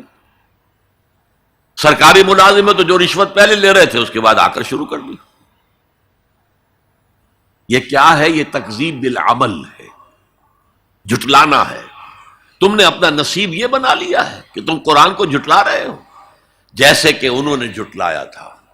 مثل الذین حملوا التوراۃ ثم لم يحملوها كمثل الحمار يحمل اسفارا. ان کی مثال ان گدھوں کی سی ہے جن پر کتابوں کا بوجھ لاد دیا گیا. مکالمات فلاطوں، گٹھڑی باندھ کر گدھے کے اوپر رکھ دیجئے تو کیا وہ واقعی منطقی اور فلسفی بن جائے گا؟ یہ مثال اللہ دے رہا ہے. اور یہ مثال کیوں دی گئی ہے؟ اس آئینے میں ہمیں ہماری تصویر دکھائی گئی ہے. تم اگر قرآن کا حق ادا نہیں کر رہے تو تمہاری مثال وہی ہے جو یہود کی تھی. بئس مثل القوم الذین کذبوا بآیات اللہ. بری مثال ہے اس قوم کی جس نے اللہ کی آیات کو جھٹلایا. تو زبان سے تو یہودیوں نے کبھی نہیں جھٹلایا تورات کو، عمل سے جھٹلایا ہے. یہ وہ 5 مقامات ہیں جن میں اللہ تعالیٰ نے خود اپنے کلام کی ثنا بیان کی ہے، تعریف کی ہے، اس کی عظمت کو بیان کیا. اب میں آپ کے سامنے ایک حدیث رکھنا چاہتا ہوں. حضور نے کیا فرمایا؟ ایک حدیث سنا چکا ہوں آپ کو. عن عثمان بن عفان رضی اللہ تعالی عنہ قال قال رسول اللہ صلی اللہ علیہ وسلم خیرکم من تعلم القرآن وعلمہ. تم میں سے بہترین لوگ وہ ہیں جو قرآن سیکھیں اور سکھائیں. یہ حدیث بڑی عجیب ہے. یہ ترمذی میں بھی ہے اور دارمی میں ہے، اور اس کے راوی حضرت علی ہیں رضی اللہ تعالی عنہ. عن علی رضی اللہ عنہ قال، حضرت علی فرماتے ہیں انی سمعت رسول اللہ صلی اللہ علیہ وسلم یقول، میں نے سنا اللہ کے رسول صلی اللہ علیہ وسلم کو یہ کہتے ہوئے انہا ستکون فتنۃ، ان قریب ایک بہت بڑا فتنہ رونما ہوگا. حضرت علی فرماتے ہیں قلت، میں نے عرض کیا مل مخرج منہا یا رسول اللہ، اے اللہ کے رسول یہ فرمائیے اس فتنے سے بچنے کا، نکلنے کا راستہ کون سا ہوگا؟ جیسے آپ بڑے بڑے حالوں میں دیکھتے ہیں ایگزٹ، عرب ممالک میں لکھا ہوتا ہے مخرج. اگر کہیں آگ لگ جائے، کہیں دھواں بڑھ جائے تو نکلو، ان لال جو روشنیاں ہیں ان کے اندر جو نیچے دروازے ہیں ان کی طرف جاؤ. یہ مخرج ہے جان بچانے کی. یہاں ایک لحظہ توقف کر کے ہمارا اور صحابہ کا جو فرق ہے اس کو نوٹ کر لیجئے. اگر ہم ہوتے تو کیا پوچھتے؟ حضور یہ فتنہ کب آئے گا؟ کدھر سے آئے گا؟ کیوں آئے گا؟ کیا ہوگا؟ یہ سارے سوالات کرتے نا، جن کا عمل سے کوئی تعلق نہیں، معلومات ہیں. حضرت علی نے کچھ نہیں پوچھا، بس آپ نے فرما دیا کہ بہت بڑا فتنہ ہوگا، تو بس ہمیں یہ بتائیے کہ اس سے نکلنے کا راستہ کیا ہے. اب سنیے حضور کی زبان سے قرآن مجید کی مدح. قال کتاب اللہ، فتنوں سے بچانے والی اللہ کی کتاب ہے. فیہ نبأ ما قبلکم، اس میں تم سے پہلے جو تھے ان کی بھی خبریں ہیں. قوم نوح اور قوم عاد اور قوم سمود اور قوم مدین اور آل فرعون اور سدوم اور عمورہ کی بستیوں کے حالات ہیں کہ نہیں؟ وَخَبَرُ مَا بَعْدَكُمْ، اس میں تمہارے بعد جو آنے والے حالات ہیں وہ بھی درج ہیں. ذرا کھدائی کر کے نکالنا پڑتا ہے ورنہ حالات موجود ہیں. ایک اوپر کی چیز ہے، سامنے کی چیز ہے، ایک ذرا اندر سے کھدائی کر کے. لیکن یہ کہ حضور فرما رہے ہیں خبرو ما بعدکم وحکم ما بینکم، اور جو بھی اختلافات تمہارے درمیان ہوں گے ان کا فیصلہ بھی اس کتاب میں موجود ہے. کاش کہ ہم اپنے مذہبی اختلافات کو رفع کرنے کے لیے قرآن کی طرف رجوع کریں جو حبل اللہ ہے. واعتصموا بحبل اللہ جميعا ولا تفرقوا. تو فرمایا کتاب اللہ فیہ نبأ ما قبلکم وخبر ما بعدکم وحکم ما بینکم هو الفصل لیس بالحزل، وہ فیصلہ کن کلام ہے، ایسے ہی یابا گوئی نہیں ہے، یہ قرآن کی آیات ہے۔ انہ لقول فصل وما هو بالحزل، سورہ طارق کے اندر آیا، طارق میں هو الفصل ليس بالحزل من ترکہ من جبار قسمہ اللہ، اگر کوئی جبار شخص اپنی سرکشی میں اس قرآن کو ترک کر دے گا، اللہ اسے پیس کر رکھ دے گا۔ وَمَنِ ابْتَغَى الْهُدَىٰ فِي غَيْرِهِ أَضَلَّهُ اللَّهُ، اور جو کوئی ہدایت حاصل کرنا چاہے گا قرآن کے سوا کسی اور چیز سے، اللہ اسے لازماً گمراہ کرے گا۔ کتاب ہدایت تو یہ ہے، وَهُوَ حَبْلُ اللَّهِ الْمَتِينُ، اور یہی تو ہے اللہ کی مضبوط رسی، جو قرآن میں کہا گیا وَاعْتَصِمُوا بِحَبْلِ اللَّهِ جَمِيعًا۔ میں نے ایک موقع پر اس آیت کا استہزاء کرتے ہوئے سنا تھا پاکستان کے شہر لاہور میں، جب 1973 یا 74 میں عالم اسلام کی سمٹ کانفرنس ہوئی تھی لاہور میں، تو یہ آیت وَاعْتَصِمُوا بِحَبْلِ اللَّهِ ہر ٹیکسی کے اوپر، ہر رکشہ کے پیچھے لکھی ہوئی ہوتی تھی، اور وہ اس کے بینر لگے ہوئے تھے۔ تو میری کوئی کتاب ایک پریس میں تھی، میں اس کے لیے جلدی کے لیے کہنے کے لیے کہ جلدی شائع کرو، وہاں گیا تو وہاں ایک صاحب تھے آزاد کشمیر کے محکمہ اطلاعات کے بہت بڑے افسر، اور وہ کہہ رہے تھے کیا محمل کلام ہے، کہاں ہے وہ رسی، کس کو پکڑے؟ انا للہ و انا الیہ راجعون۔ حضور فرما رہے ہیں هو حبل اللہ المتین، یہ ہے رسی اللہ کی۔ ایک حدیث میں آتا ہے القرآن حبل اللہ الممدود من السماء الى الارض، یہ اللہ کی رسی ہے جو آسمان سے زمین تک تنی ہوئی ہے۔ ایک اور حدیث بہت پیاری ہے، میں آپ کو بتائے بغیر نہیں رہ سکتا۔ حضور اپنے حجرے سے برآمد ہوئے تو آپ نے دیکھا مسجد نبوی کے ایک کونے میں صحابہ بیٹھے ہیں، قرآن کا مذاکرہ کر رہے ہیں۔ مذاکرہ ایک ہوتا ہے درس، ایک شخص بول رہا ہے دوسرے سن رہے ہیں، یہ نہیں، مذاکرہ آپس میں۔ حضور کے چہرے پر بشاشت کے آثار ظاہر ہوئے، آپ چل کر آئے، آپ نے ایک سوال کیا عجیب، الستم تشہدون، کیا آپ لوگ اس کی گواہی نہیں دیتے اللہ الہ الا اللہ وانی رسول اللہ ہے وہذا القرآن جاء من عند اللہ، کیا آپ لوگ اس کی گواہی نہیں دیتے کہ اللہ کے سوا کوئی معبود نہیں اور میں اللہ کا رسول ہوں، اور یہ قرآن اللہ کے پاس سے آیا ہے؟ جواب کیا تھا؟ بلا یا رسول اللہ، بلا یا رسول اللہ، بلا یا رسول اللہ، اللہ کے رسول کیوں نہیں، ہم گواہی دیتے ہیں۔ اب فرمایا جس کے لیے میں نے یہ حدیث سنائی، فاستبشروا، خوشیاں مناؤ، جیسے ہم نے دوسرا جو تھا سورہ یونس کی آیات فَبِذَلِكَ فَلْيَفْرَحُوا، خوشیاں مناؤ، جشن مناؤ اس قرآن پر، فاستبشروا، تو بشارتیں حاصل کرو، فَإِنَّ هَذَا الْقُرْآنَ طَرَفُهُ بِأَيْدِيكُمْ وَطَرَفُهُ بِيَدِ اللَّهِ، اس قرآن کا ایک سرا تمہارے ہاتھ میں، ایک سرا اللہ کے ہاتھ میں۔ تو فرمایا هو الذکر الحکیم، جو قرآن کہتا ہے ذکر کرو، ذکر کرو، کھڑے بیٹھے، سب سے بڑا ذکر قرآن ہے۔ ہم بیٹھ کر ضربے لگا رہے ہیں، پتہ نہیں کیا کرتے ہیں، کوئی وظائف پڑھ رہا ہے، سب سے بڑا ذکر جسے قرآن الذکر کہتا ہے، انا نحن نزلنا الذکر وانا لہ لحافظون، دی ذکر وہ قرآن ہے، هو الذکر الحکیم وَهُوَ الصِّرَاطُ الْمُسْتَقِيمُ، اور تم نماز کی ہر رکعت میں کہتے ہو اهدنا الصراط المستقیم، وہ صراط مستقیم تو اللہ نے تمہیں دے دیا ہے، یہ قرآن ہی تو ہے صراط المستقیم۔ پھر دیکھیے اس میں وہ قرآن مجید کا انداز ہے، دو دو تین تین آیات ایک طرح سے قوافی کے ساتھ آ رہی ہے۔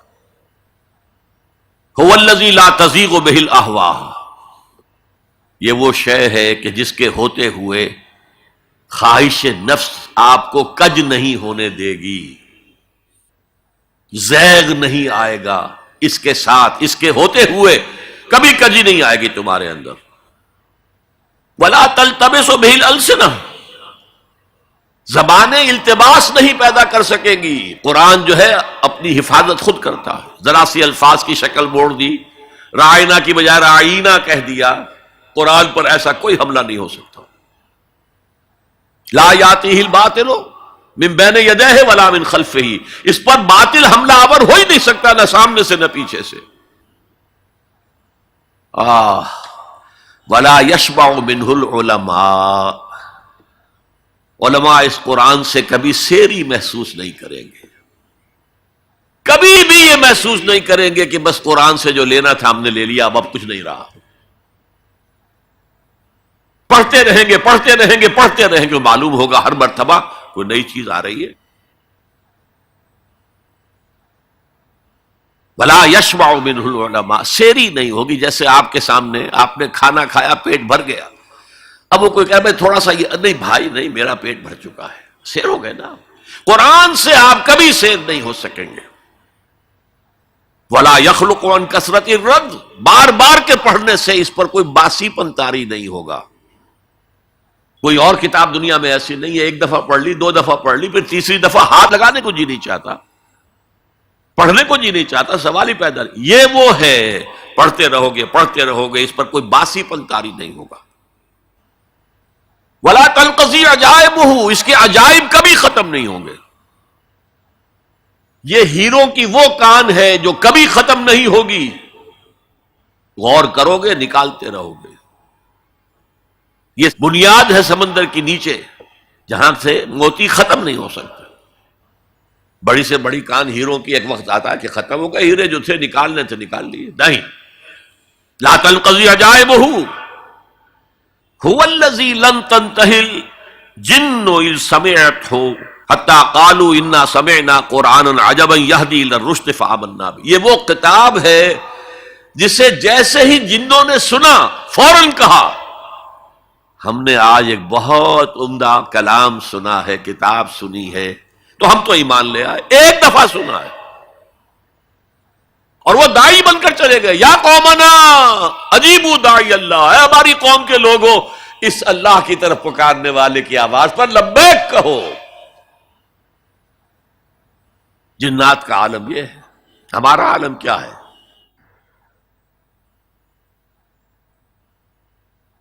اب چار جملے جو آئے ہیں وہ اس حدیث کے اندر جو اہم ترین چیز ہے وہ ہے من قال بہ صدق، جس نے کوئی بات اس قرآن کی بنیاد پر کہی اس نے سچ کہا۔ ومن عمل بہ اجر، جس نے اس پر عمل کیا اس کا اجر محفوظ۔ ومن حکم بہ عدل، اور جس نے اس کی بنیاد پر کوئی فیصلہ کیا اس نے عدل کیا۔ اور آخری جملہ کاش کہ اس کا مصداق اللہ مجھے بھی اور آپ کو بھی بنا دے۔ وَمَن دَعَا إِلَيْهِ هُدِيَ إِلَىٰ صِرَاطٍ مُسْتَقِيمٍ، جو اس قرآن کی طرف لوگوں کو بلائے گا، کسی اور کو ہدایت ہو نہ ہو، اس کی ہدایت ہو گئی۔ یہ حدیث ترمذی اور دارمی کی ہے، لیکن اسی حدیث کا ایک ورشن وہ ہے جو طبرانی کی معجم کبیر میں آیا ہے، اور اس میں یہ یوں آئی ہے، حضرت جبرائیل نے حضور سے کہا یا محمد صلی اللہ علیہ وسلم امتک بعدک، آپ کے بعد آپ کی امت کا کیا حال ہوگا، کون سہارا ہوگا؟ حضور نے فرمایا مل مخرج منہا یا جبرائیل، اے جبرائیل تم ہی بتاؤ اس مسئلے کا حل کیا ہے، نکلنے کا راستہ کون سا ہے؟ تب حضرت جبرائیل نے یہ ساری حدیث پڑھی، گویا کہ اس کے راوی اول حضرت جبرائیل ہے، راوی ثانی حضور ہے، راوی ثالث حضرت علی ہے رضی اللہ تعالی۔ بہرحال میں نے 5 مقامات قرآن کے آپ کے سامنے، ویسے قرآن مجید میں بے شمار جگہوں پر قرآن کی عظمت ہے، لیکن ایک تقریر میں، ایک خطاب میں تو ظاہر ہے ایک اچھی ترتیب سے میں نے کچھ باتیں آپ کے سامنے رکھ دی ہیں۔ اب آئیے جو میں نے کہا تھا کہ دی موسٹ ریلیونٹ آج کے دور میں قرآن کی عظمت کیا ہے۔ پہلے یہ نوٹ کیجئے، حضور صلی اللہ علیہ وسلم کا اصل معجزہ قرآن ہے۔ کیا حضور صلی اللہ علیہ وسلم کو ید بیضا دیا گیا؟ کیا لاٹھی دی گئی جو سانپ بن جاتی تھی؟ کیا حضرت عیسیٰ کی طرح احیاء موتیٰ کا معجزہ دیا گیا؟ کیا حضرت عیسیٰ کی طرح خلق حیات کا معجزہ دیا گیا کہ گارے سے پرندہ بنایا، پھونک ماری، اڑتا ہوا پرندہ ہو گیا۔ یہ سارے معجزے حسی معجزے ہیں، حسی، جنہیں آنکھوں سے دیکھا جا سکتا ہے۔ جیسے حضرت صالح کی قوم کو ان کے مطالبے پر معجزہ دکھا دیا گیا، چٹان میں سے گابھن اونٹنی برآمد ہو گئی، ناقۃ اللہ، اللہ کی اونٹنی، آنکھوں نے دیکھا، آنکھوں کے سامنے ہوا۔ اس نوع کا صرف ایک معجزہ آتا ہے روایات میں حضور کا، اور وہ شق قمر ہے۔ لیکن معجزہ اصل کسی رسول کا وہ ہوتا ہے کہ جس پر وہ چیلنج کرے کہ آؤ مقابلہ کر لو، جیسے حضرت موسیٰ علیہ السلام نے جادوگروں سے مقابلہ کیا۔ حضور کو اس نوعیت کا معجزہ نہیں دیا، مانوی معجزہ دیا گیا۔ یہ دور اب کون سا تھا جبکہ انسانی فہم، انسانی سوچ، لیول آف کانشسنس یہ اونچا آ گیا تھا۔ وہ بچپنا دور ختم ہو گیا، بچپن میں کھلونے دے دیے جاتے ہیں، وہ حسی معجزات، اور پھر ان پر بھی کوئی ایمان نہیں لایا۔ کیا قوم صالح ایمان لائی اونٹنی کے معجزے پر؟ کیا آل فرعون ایمان لائے؟ 9 معجزے دکھائے ہیں حضرت موسیٰ علیہ السلام نے، یہ 2 تو پہلے تھے، 7 اور ہیں، کوئی ایمان نہیں لایا۔ آل فرعون میں سے کوئی ایمان نہیں لایا۔ حضور کا معجزہ قرآن ہے، اور چیلنج کیا ہے، اگر تم سمجھتے ہو یہ اللہ کا کلام نہیں، تم بھی ایسی کتاب بنا لاؤ، آؤ۔ پھر برسبیل تنزل کہا، کتاب پوری نہیں بنا سکتے، 10 سورتیں بنا لاؤ۔ سورہ ہود میں اس کو بھی قبول نہیں کیا، چیلنج کسی نے قبول نہیں کیا۔ اتنی شرافت ان میں تھی، وہ قوم بہت بری تھی، لیکن ان کے اندر 2 وصف بہت اہم تھے۔ ایک تو یہ زبان دے دی ہے اب پیچھے نہیں ہٹنا، یہ وصف ان میں تھا۔ خود بھوکے رہ کر مہمان کو کھلانا ہے، یہ وصف ان میں تھا۔ اور یہ وصف بھی کہ کوئی جھوٹ موٹ کو کہتا لو جی میں نے بھی بنا دی ہے سورت، آؤ کر لو مقابلہ، کسی نے نہیں۔ اور برسبیل تنزل یہاں تک گئے، اچھا ایک سورت بنا لاؤ، اور ایک سورت تو سورت العصر کے مانند بھی ہو سکتی ہے، 3 آیتوں کی، سورہ کوثر کے مانند ہو سکتی ہے، 3 آیتوں پر مشتمل، سورت النصر ہو سکتی ہے 3 آیتوں پر مشتمل۔ وَإِن كُنتُمْ فِي رَيْبٍ مِّمَّا نَزَّلْنَا عَلَىٰ عَبْدِنَا فَأْتُوا بِسُورَةٍ مِّن مِّثْلِهِ، اس جیسی کوئی ایک سورت بنا کر دے آؤ۔ فَإِن لَّمْ تَفْعَلُوا وَلَن تَفْعَلُوا، ذرا غور کیجئے، جو چیلنج ہے، اور اگر تم ایسا نہیں کر سکو اور ہرگز نہیں کر سکو گے، فَاتَّقُوا النَّارَ الَّتِي وَقُودُهَا النَّاسُ وَالْحِجَارَةُ، تو ڈرو اس آگ سے جس کا ایندھن بنیں گے انسان اور پتھر۔ یہ معجزہ کس اعتبار سے ہے قرآن؟ اولاً یہ معجزہ فصاحت اور بلاغت کے اعتبار سے تھا، اس میں عذوبت ہے، مٹھاس۔ حضرت لبید رضی اللہ تعالی عنہ سبع معلقہ کے آخری شاعر تھے۔ وہاں رواج کیا تھا، ہر سال بڑے میلے لگتے تھے اور ان کے اندر مشاعرے ہوتے تھے، اور شعراء اپنے اپنے قصائد پیش کرتے تھے۔ جس کا قصیدہ سب سے اعلیٰ شمار ہوتا تھا، تمام شعراء اس کو سجدہ کرتے تھے، اور نمبر 2 ان کا قصیدہ بیت اللہ کے ساتھ لٹکا دیا جاتا تھا۔ ہی از دی پوئٹ آف دی ایئر، یہ ہمارا اس سال کا شاعر یہ ہے۔ وہی 7 معلقات جو لٹکا دیے گئے تھے، انہی پر کتاب ہے سبع معلقہ۔ حضرت لبید آخری آدمی ہیں، لیکن جب ایمان لے آئے شعر کہنے چھوڑ دیے۔ حضرت عمر نے فرمایا لبید اب آپ شعر نہیں کہتے؟ جواب کیا تھا، اب بعد القرآن، کیا قرآن کے بعد بھی کسی کے لیے یہ موقع ہے کہ وہ کچھ کہے؟ سبع معلقہ کا شاعر جس کو تمام شعراء سجدہ کر چکے، اب قرآن کے ہوتے ہوئے قرآن کے بعد کوئی کچھ کہے، اس کی مت ماری گئی۔ پہلی تو یہ بات، لیکن یہ جو معجزہ ہے قرآن کا، اس کا صحیح شعور ہم نہیں کر سکتے۔ یہ تو جس کی مادری زبان ہے وہی سمجھ سکتے تھے کہ اس کے اندر کیا فصاحت ہے، کیا بلاغت ہے، کیا عذوبت ہے، کیا مٹھاس ہے، کیسا ملکوتی غنا ہے، اس میں موسیقی ہے، اللہ کی موسیقی، ملکوتی غنا. اس کا اندازہ وہی کر سکتے تھے، ہم نہیں کر سکتے. لیکن ہمارے نزدیک جو بات پہلے میں نے کہی تھی، آج کے دور میں یہ سب سے بڑا معجزہ ہے جو انسان کو نظام عدل دیتا ہے. میں بتا چکا ہوں 300 برس سے انسان ٹھوکریں کھا رہا ہے، مشرق سے مغرب، مغرب سے مشرق، پھر مشرق سے مغرب. حضور نے ایک دفعہ زمین پر نقشہ کھینچا سوا السبیل کا، تنکا لے کر ایک سیدھا خط کھینچا، اور ایک خط وہ ہے جو اس کو کاٹ رہا ہے. اس کے بعد پھر آپ نے ایک دائرہ بنایا، سیمی سرکل، وہ جنت ہے، یہ دنیا میں صراط مستقیم یا سواء السبیل ہے، اور درمیان میں جہنم کے اوپر وہ پل صراط ہے. قرآن کے راستے پر چلو گے اس لیے کہ وہ پل صراط جہنم کے اوپر ہے. وَإِن مِّنكُمْ إِلَّا وَارِدُهَا كَانَ عَلَىٰ رَبِّكَ حَتْمًا مَّقْضِيًّا. وہ اس پل صراط سے ہو کر جنت میں پہنچ جائے گا. اور انسانی عقل کے نتیجے میں سوچو گے تو وہ لیفٹ سے شروع ہو کر اس خط کو کاٹتا ہوا وہ رائٹ کی انتہا کو پہنچ جائے گا. معلوم ہوا ہم تو آسمان سے گرے اور کھجور میں اٹک گئے. پھر واپس آئے گا، چونکہ اللہ کی کتاب کو رہنما نہیں بنایا، پھر اس خط مستقیم کو کاٹتا ہوا اب وہ پھر لیفٹ کو پہنچ جائے گا.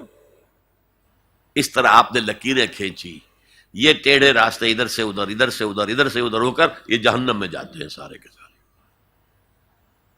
دنیا میں نظام عدل اجتماعی اور آخرت میں جنت تک رسائی، یہ صرف اس سواء السبیل، اس صراط مستقیم سے ہے جو قرآن جس کی نشاندہی کر رہا ہے. اب میری آخری بات، آج کی دنیا میں قرآن کا سب سے بڑا معجزہ وہ یہ ہے کہ اس کتاب کے ذریعے حضور نے تاریخ انسانی کا عظیم ترین انقلاب برپا کیا. اسی کتاب کے ذریعے کیا نا. اتر کر حرا سے سوئے قوم آیا اور نسخہ کیمیا ساتھ لایا. اس سے ذہن بدلے، عقائد بدلے، سوچ بدلی، کردار بدلے، اخلاق بدلے. پھر انہوں نے طاقت بنا کر اور کوڑا بنا کر باطل نظام پر دے مارا اور نظام حق کو قائم کر کے دکھا دیا. اور یہ سارا عمل قرآن کے گرد گھومتا ہے. دعوت دو قرآن کے ذریعے سے. میں نے آج جمعے میں ایک مثال دی تھی کہ 5ویں جماعت سے سائنس کا مضمون شروع ہوا تو پہلا تجربہ جو ہم سے کرایا گیا وہ یہ تھا کہ لکڑی کا برادہ، جہاں لکڑی چیری جاتی ہے تو نیچے برادہ جمع ہو جاتا ہے، اور لوہ چون یعنی آئرن فائلنگز، ان کو گڑبڑ کر دیا، کہا انہیں علیحدہ کرو. کیا ایک ایک چنیں گے؟ اور پھر راستہ بتایا کیسے کرو. میگنیٹ ہاتھ میں لے لو، اسے پھراؤ، لوہا اس کے ساتھ چمٹ جائے گا، برادہ رہ جائے گا. اس معنی میں قرآن وہ میگنیٹ ہے جو سلیم الفطرت انسانوں کو کھینچ لیتا ہے. کوئی معاشرہ سلیم الفطرت انسانوں سے خالی نہیں ہوتا. حضور پر ایمان لانے سے پہلے بھی ابو بکر نہ کبھی شرک کیا نہ کبھی زنا کیا. حضور کی بعثت سے پہلے حضرت عمر کے بہنوئی کے والد سعید ابن زید کے والد زید ابن عمرو ابن نفیل، انہوں نے بھی کبھی شرک نہیں کیا، کبھی کوئی غلط حرکت نہیں کی، اور کعبے کے پردے کو پکڑ پکڑ کر کہتے تھے اے اللہ میں صرف تیری بندگی کرنا چاہتا ہوں، میں کیسے کروں مجھے معلوم نہیں ہے. حضور کی بعثت سے پہلے ان کا انتقال ہو گیا. لیکن باپ کی کیفیت یہ تھی جس سے کہ سعید ابن زید ایمان لائے ہیں اور وہ عشرہ مبشرہ میں شامل ہوئے ہیں، اور ان کے اور ان کی زوجہ فاطمہ بنت خطاب کے ذریعے سے عمر کو ایمان ملا ہے. تو یہ سلیم الفطرت لوگوں کو کھینچنے کا ذریعہ ہے. پھراؤ اسے، عام کرو، عام کرو، درس قرآن عام کرو، عام کرو، عام کرو. یہ سلیم الفطرت لوگوں کو کھینچ لے گا. پھر ان کا تزکیہ کرو، تزکیہ بھی قرآن سے ہوگا. تزکیے کے بھی ہم نے نہ معلوم کچھ پلوٹائنس نیو پلیٹونزم سے کچھ چیزیں سیکھ لی ہیں، کچھ ہندوؤں کی تپسیائیں سیکھ لی ہیں، لیکن قرآن کو تزکیے کا ذریعہ نہیں بنایا. صوفی پشمینہ پوش و حال مست، از نوائے شعلہ قوال مست، در نمی سازد بقرآن محفلش. قرآن سے اس صوفی کی محفل خالی ہے. وہاں قوال کے اس سے حال آ رہا ہے، حال آ گیا، قوال کے شعر سے حال آ گیا. صوفی پشمینہ پوش حال مست، از شراب نغوے قوال مست، در نبی سازد بقرآن محفلش. قرآن کے ساتھ درسازی نہیں. لیکن حضور کے طریقہ کار دیکھیے، حضور کی سیرت کے دو حصے ہیں. ایک حصہ ہمیں بہت معلوم ہے، غزوہ بدر، غزوہ احد. اولین کتابیں بھی جو لکھی گئی سیرت میں وہ مغازی تھیں، چونکہ یہ لوگوں کے نزدیک اہم چیزیں تھیں، اہم واقعات تھے، مغازی، غزوات. لیکن یہ بدر کے جو 313 آدمی تھے، یہ فراہم کیسے ہوئے تھے؟ کس مارکیٹ سے لائے گئے تھے؟ کس میتھڈالوجی سے انہیں تیار کیا گیا، پختہ کیا گیا، ٹرین کیا گیا؟ یہ ہے غور طلب معاملہ. قرآن نے جہاں وہ بات جو پہلے کہہ چکا ہوں، هو الذی ارسل رسولہ بالہدی ودین الحق لیظہرہ علی الدین کلہ، وہی ہے اللہ جس نے بھیجا اپنے رسول کو صلی اللہ علیہ وسلم الہدا دے کر، قرآن حکیم، اور دین حق دیا ہے، نظام دیا ہے، معتدل نظام دیا، عادلانہ نظام دیا، سسٹم آف سوشل جسٹس دیا، تاکہ اسے غالب کرے، قائم کرے. یہ ہے مقصد بعثت محمدی صلی اللہ علیہ وسلم. باقی کسی نبی کے لیے یہ الفاظ نہیں آئے، نوٹ کر لیجئے. حضور کے لیے 3 مرتبہ آئے، سورہ توبہ میں آیت نمبر 33، سورہ فتح میں آیت نمبر 28، سورہ صف میں آیت نمبر 9، 3 دفعہ یہ الفاظ آئے. نظام کو قائم کر کے دکھاؤ. جس دور کا آغاز آپ سے ہو رہا ہے، اس دور میں اصل اہمیت نظام کی ہوگی. ایک بڑا پیارا جملہ یاد آیا ہے شاہ ولی اللہ دہلوی کا. اگر کسی معاشرے میں تقسیم دولت کا نظام غلط ہو جائے تو اس کے 2 نتیجے نکلتے ہیں، اور دونوں انتہائی تباہ کن. ایک طرف دولت کے انبار ہوں گے، اس کا نتیجہ کیا نکلے؟ عیاشی ہوگی، بدماشی ہوگی، گلچھرے ہوں گے، اسراف ہوگا، تبذیر ہوگی. اور یہی تلوار دوسری طرف کاٹ رہی ہے. دوسری طرف احتیاج ہوگی، بھوک ہوگی، محتاجی ہوگی. یہ عیاشی کی وجہ سے گمراہ ہو گئے، اور یہ کاد الفقر ان یکون کفرا، حضور نے فرمایا فقر تو کفر کے قریب پہنچا دیتا ہے انسان کو. جن کو 2 وقت روٹی نہیں ملتی وہ کیا اللہ سے لو لگائیں گے؟ جو 10-12 گھنٹے دن میں کام کرتے ہیں وہ رات کو کہیں جاگیں گے، کھڑے ہوں گے اللہ کے حضور. شاہ صاحب کہتے ہیں کہ یہ جو طبقہ پیدا ہوتا ہے غرباء کا، یہ انسانوں کی شکل میں حیوان بن جاتے ہیں. لدو اونٹ، بار برداری کے جانور، کولو کے بیل، وہ انسان نہیں رہتے. حدیث میں نے آپ کو سنا دی، کاد الفقر ان یکون کفرا. تو اس انقلاب کو برپا کرنے کے لیے، اور یہ میں آپ سے عرض کر دوں، تاریخ انسانی کا عظیم ترین انقلاب وہ ہے جو محمد نے برپا کیا صلی اللہ علیہ وسلم. اور یہ میری بات نہیں ہے، ڈاکٹر M.N. رائے، ممبر کمیونسٹ انٹرنیشنل، ہندو اور کمیونزم کی سب سے اونچی باڈی کا رکن، 1920 میں بولشوک ریولوشن کے 3 سال بعد 1917 میں انقلاب آیا تھا. ایک لیکچر دیا ہے لاہور میں بریڈلا ہال میں، دی ہسٹوریکل رول آف اسلام، اور اس نے کہا عظیم ترین انقلاب وہ تھا تاریخ انسانی کا جو محمد نے برپا کیا، because he was a revolutionary. He knew what a revolution means. کہا عظیم ترین انقلاب وہ ہے جو محمد نے برپا کیا. یہ 1920 کی بات ہے، اور میں جب پچھلی مرتبہ آیا تھا 1991 میں تو معلوم ہوا تھا کہ یہ جو بمبئی کہتے تھے، ممبئی اب آپ کہتے ہیں، اس کا کوئی پبلشر اس کتاب کو شائع کرتا ہے، ہسٹوریکل رول آف اسلام. اچھا یہ تو ہوا 20ویں صدی کے شروع سے 20واں سال. اس کے اختتام سے 20 سال پہلے کتاب لکھی گئی دی 100. یہ ہندوستان کا ہے مین رائے، اور وہ مینہٹن کا رہنے والا ڈاکٹر مائیکل ہارٹ. اور دی 100 کیا ہے کتاب؟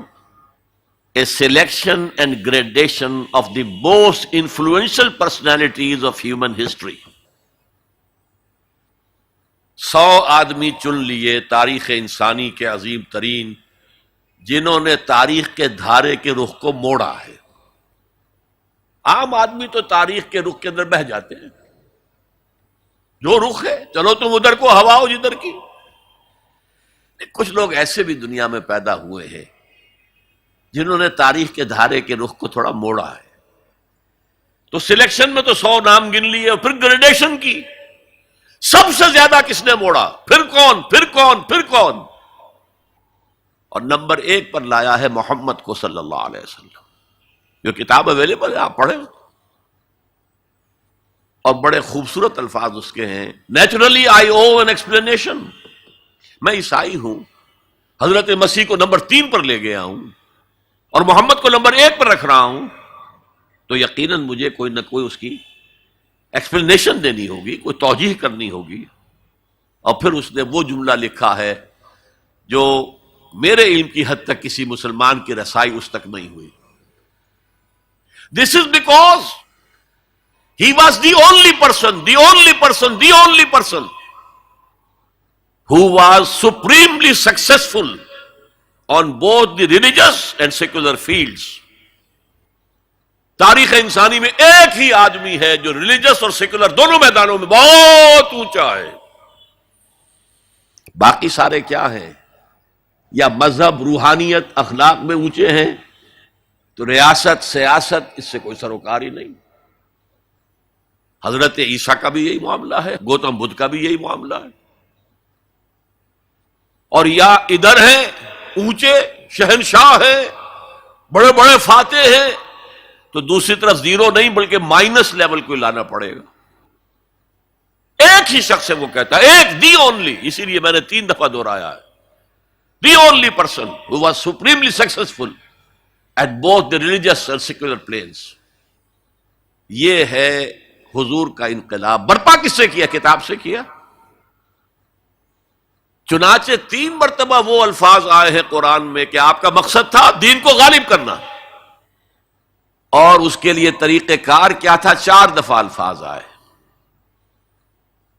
4 الفاظ، 4 اصطلاحات 4 دفعہ آئی.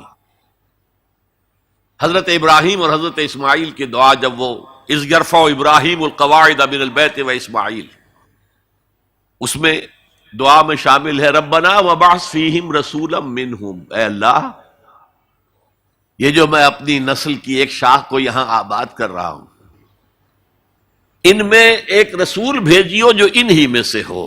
کوئی مغایرت نہ ہو کہ باہر سے آیا ہوا رسول ہے، اس کی زبان اور ہے، ان کی زبان انہی میں سے ہو. اور وہ کیا کرے؟ یتلو علیہم آیاتک ویعلمہم الکتاب والحکمت ویزکیہم. تیری آیات پڑھ کر سنائے، کتاب اور حکمت کی تعلیم دے، اور تزکیہ کرے ان کا. یہ 15ویں رکوع کی آیات ہے سورہ بقرہ کی. 18ویں رکوع میں فرمایا دیکھو ابراہیم اور اسماعیل کی دعا کا ظہور ہم نے محمد کی شکل میں کر دیا صلی اللہ علیہ وسلم. ہم نے بھیج دیا ہے، کما ارسلنا فیکم رسولا منکم. یتلو علیکم آیاتنا ویزکیکم ویعلمکم الکتاب والحکمہ، وہی چار الفاظ۔ سورہ آل عمران میں پھر آ گیا لقد من اللہ علی المؤمنین اذ بعث فیہم رسولا من انفسہم یتلو علیہم آیاتہ ویزکیہم ویعلمہم الکتاب والحکمہ۔ سورہ جمعہ میں پھر آ گیا هو الذی بعث فی الامیین رسولا منہم یتلو علیہم آیاتہ ویزکیہم ویعلمہم الکتاب والحکمہ وان کانوا من قبل لفی ضلال مبین۔ یہ چار اصطلاحات چار دفعہ آ رہی ہیں۔ قرآن کی آیات سناؤ، یہ میگنیٹ سلیم الفطرت لوگوں کو کھینچ لے گا۔ پھر ان کا تزکیہ کرو، اور تزکیہ بھی قرآن ٹھوک ٹھوک کر ان کے اندر اتارو۔ آپ ذرا غور کیجئے، پہلا حکم تھا کیا؟ یا ایھا المزمل قم اللیل الا قلیلا نصفہ او انقص منہ قلیلا او زد علیہ ورتل القرآن ترتیلا۔ اے کمبل میں لپٹ کر لیٹنے والے، کھڑے رہا کرو رات کو اس کے سوائے تھوڑے سے حصے کے، آدھی رات، یا اس میں سے کچھ کم کر لو تو ایک تہائی ہو جائے گی، یا بڑھا دو تو دو تہائی ہو جائے گی۔ چنانچہ اسی سورت کی آخری آیت کیا ہے؟ ان ربک یعلم انک تقوم ادنی من ثلثی اللیل ونصفہ وثلثہ وطائفۃ من الذین معک۔ اے نبی، آپ کے رب کے علم میں ہے یہ بات کہ آپ کھڑے رہتے ہیں دو تہائی رات اور آدھی رات اور ایک تہائی رات۔ یہ تھا قرآن کو ہیمر کرو، hammer it down, hammer it down, hammer it down. حالانکہ ابھی قرآن کتنا اترا تھا اس وقت تک؟ غور کیجئے، جو بھی ہے قرآن کو اپنے اندر اتارو اتارو، جس کو علامہ اقبال کہتے ہیں چوں بجاں در رفت جاں دیگر شود۔ جب یہ کسی انسان کے باطن میں سرایت کر جاتا ہے قرآن، دل میں اور ذہن میں، یہی تو باطن ہے نا ہمارا، اس کے اندر ایک انقلاب آ جاتا ہے۔ He is a change person altogether, نیا آدمی ہے یہ، اس کے خیالات نئے ہیں، اس کے عقائد نئے ہیں، اس کے نظریات نئے ہیں۔ پہلے عزیز ترین شے زندگی تھی، اب اس سے کہیں عزیز تر ہے اللہ کی راہ میں جان دے دینا۔ شہادت ہے مطلوب و مقصود مومن، نہ مال غنیمت نہ کشور کشائی۔ اور یہ جو تزکیے کے لیے قرآن ہے اس کا میں آپ کو بتاتا ہوں۔ حضور کی دو احادیث کو اقبال نے جمع کیا ہے دو اشعار میں۔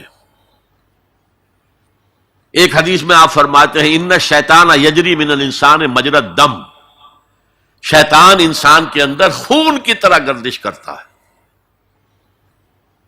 ایک میں حضور نے فرمایا تم میں سے ہر شخص کے ساتھ ایک شیطان ہے۔ پھر میں وہی بات کہہ رہا ہوں، بڑی ہمت کی، بڑی جرت کی، بڑی جسارت کی، کسی نے پوچھ لیا حضور کیا آپ کے ساتھ بھی ہے؟ فرمایا ہاں ہے، لیکن میں نے اسے مسلمان بنا لیا۔ اب دیکھیے یہ دو حدیثیں اقبال لے کر آ رہا ہے۔ کشتن ابلیس کار مشکل است، ابلیس کو مار دینا، ختم کر دینا بہت مشکل کام ہے۔ جہاں کہ او گم اندر اعماق دل است، وہ تو دل کی گہرائی میں جا کر ڈیرا لگاتا ہے۔ خوشتر عام باشد مسلمانش کنی، بہتر یہ ہے اسے مسلمان بناؤ۔ کشتے شمشیر قرآنش کنی، قرآن کی شمشیر سے اسے ختم کرو۔ قرآن بھی تمہارے اندر خون کے اندر سرایت کر جائے تو اگر کینسر جو ہے جسم میں پھیل گیا ہے تو کوئی ایسی دوا جو پورے جسم کے اندر پھیل جائے اور ہر جگہ سے کینسر کو نکال باہر کرے، وہ قرآن ہے۔ اچھا، جب یہ دو کام ہو گئے،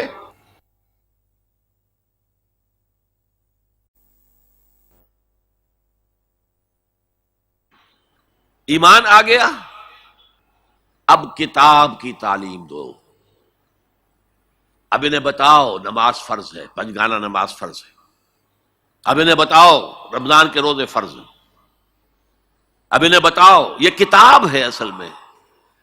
کوئی حکم قرآن میں جہاں آتا ہے کوتبہ علیکم الصیام، تم پر روزہ فرض کر دیا گیا۔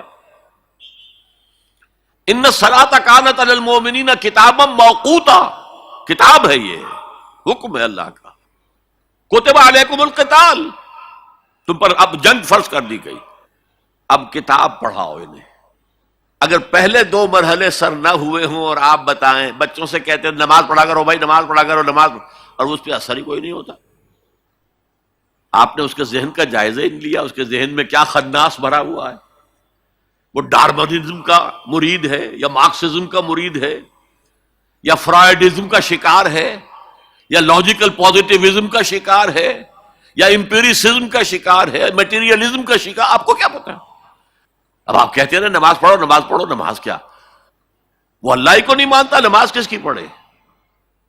وہ قرآن ہی کو نہیں مانتا جس کے اندر حکم ہے نماز پڑھو۔ پہلے زمین تیار کرو، یتلو علیہم آیاتہ ویزکیہم، اب جو ہے بیج ڈالو اس کے اندر، احکام کے بیج ڈالو، اب یہ سرسبز جو ہے اس سے فصل نکلے گی۔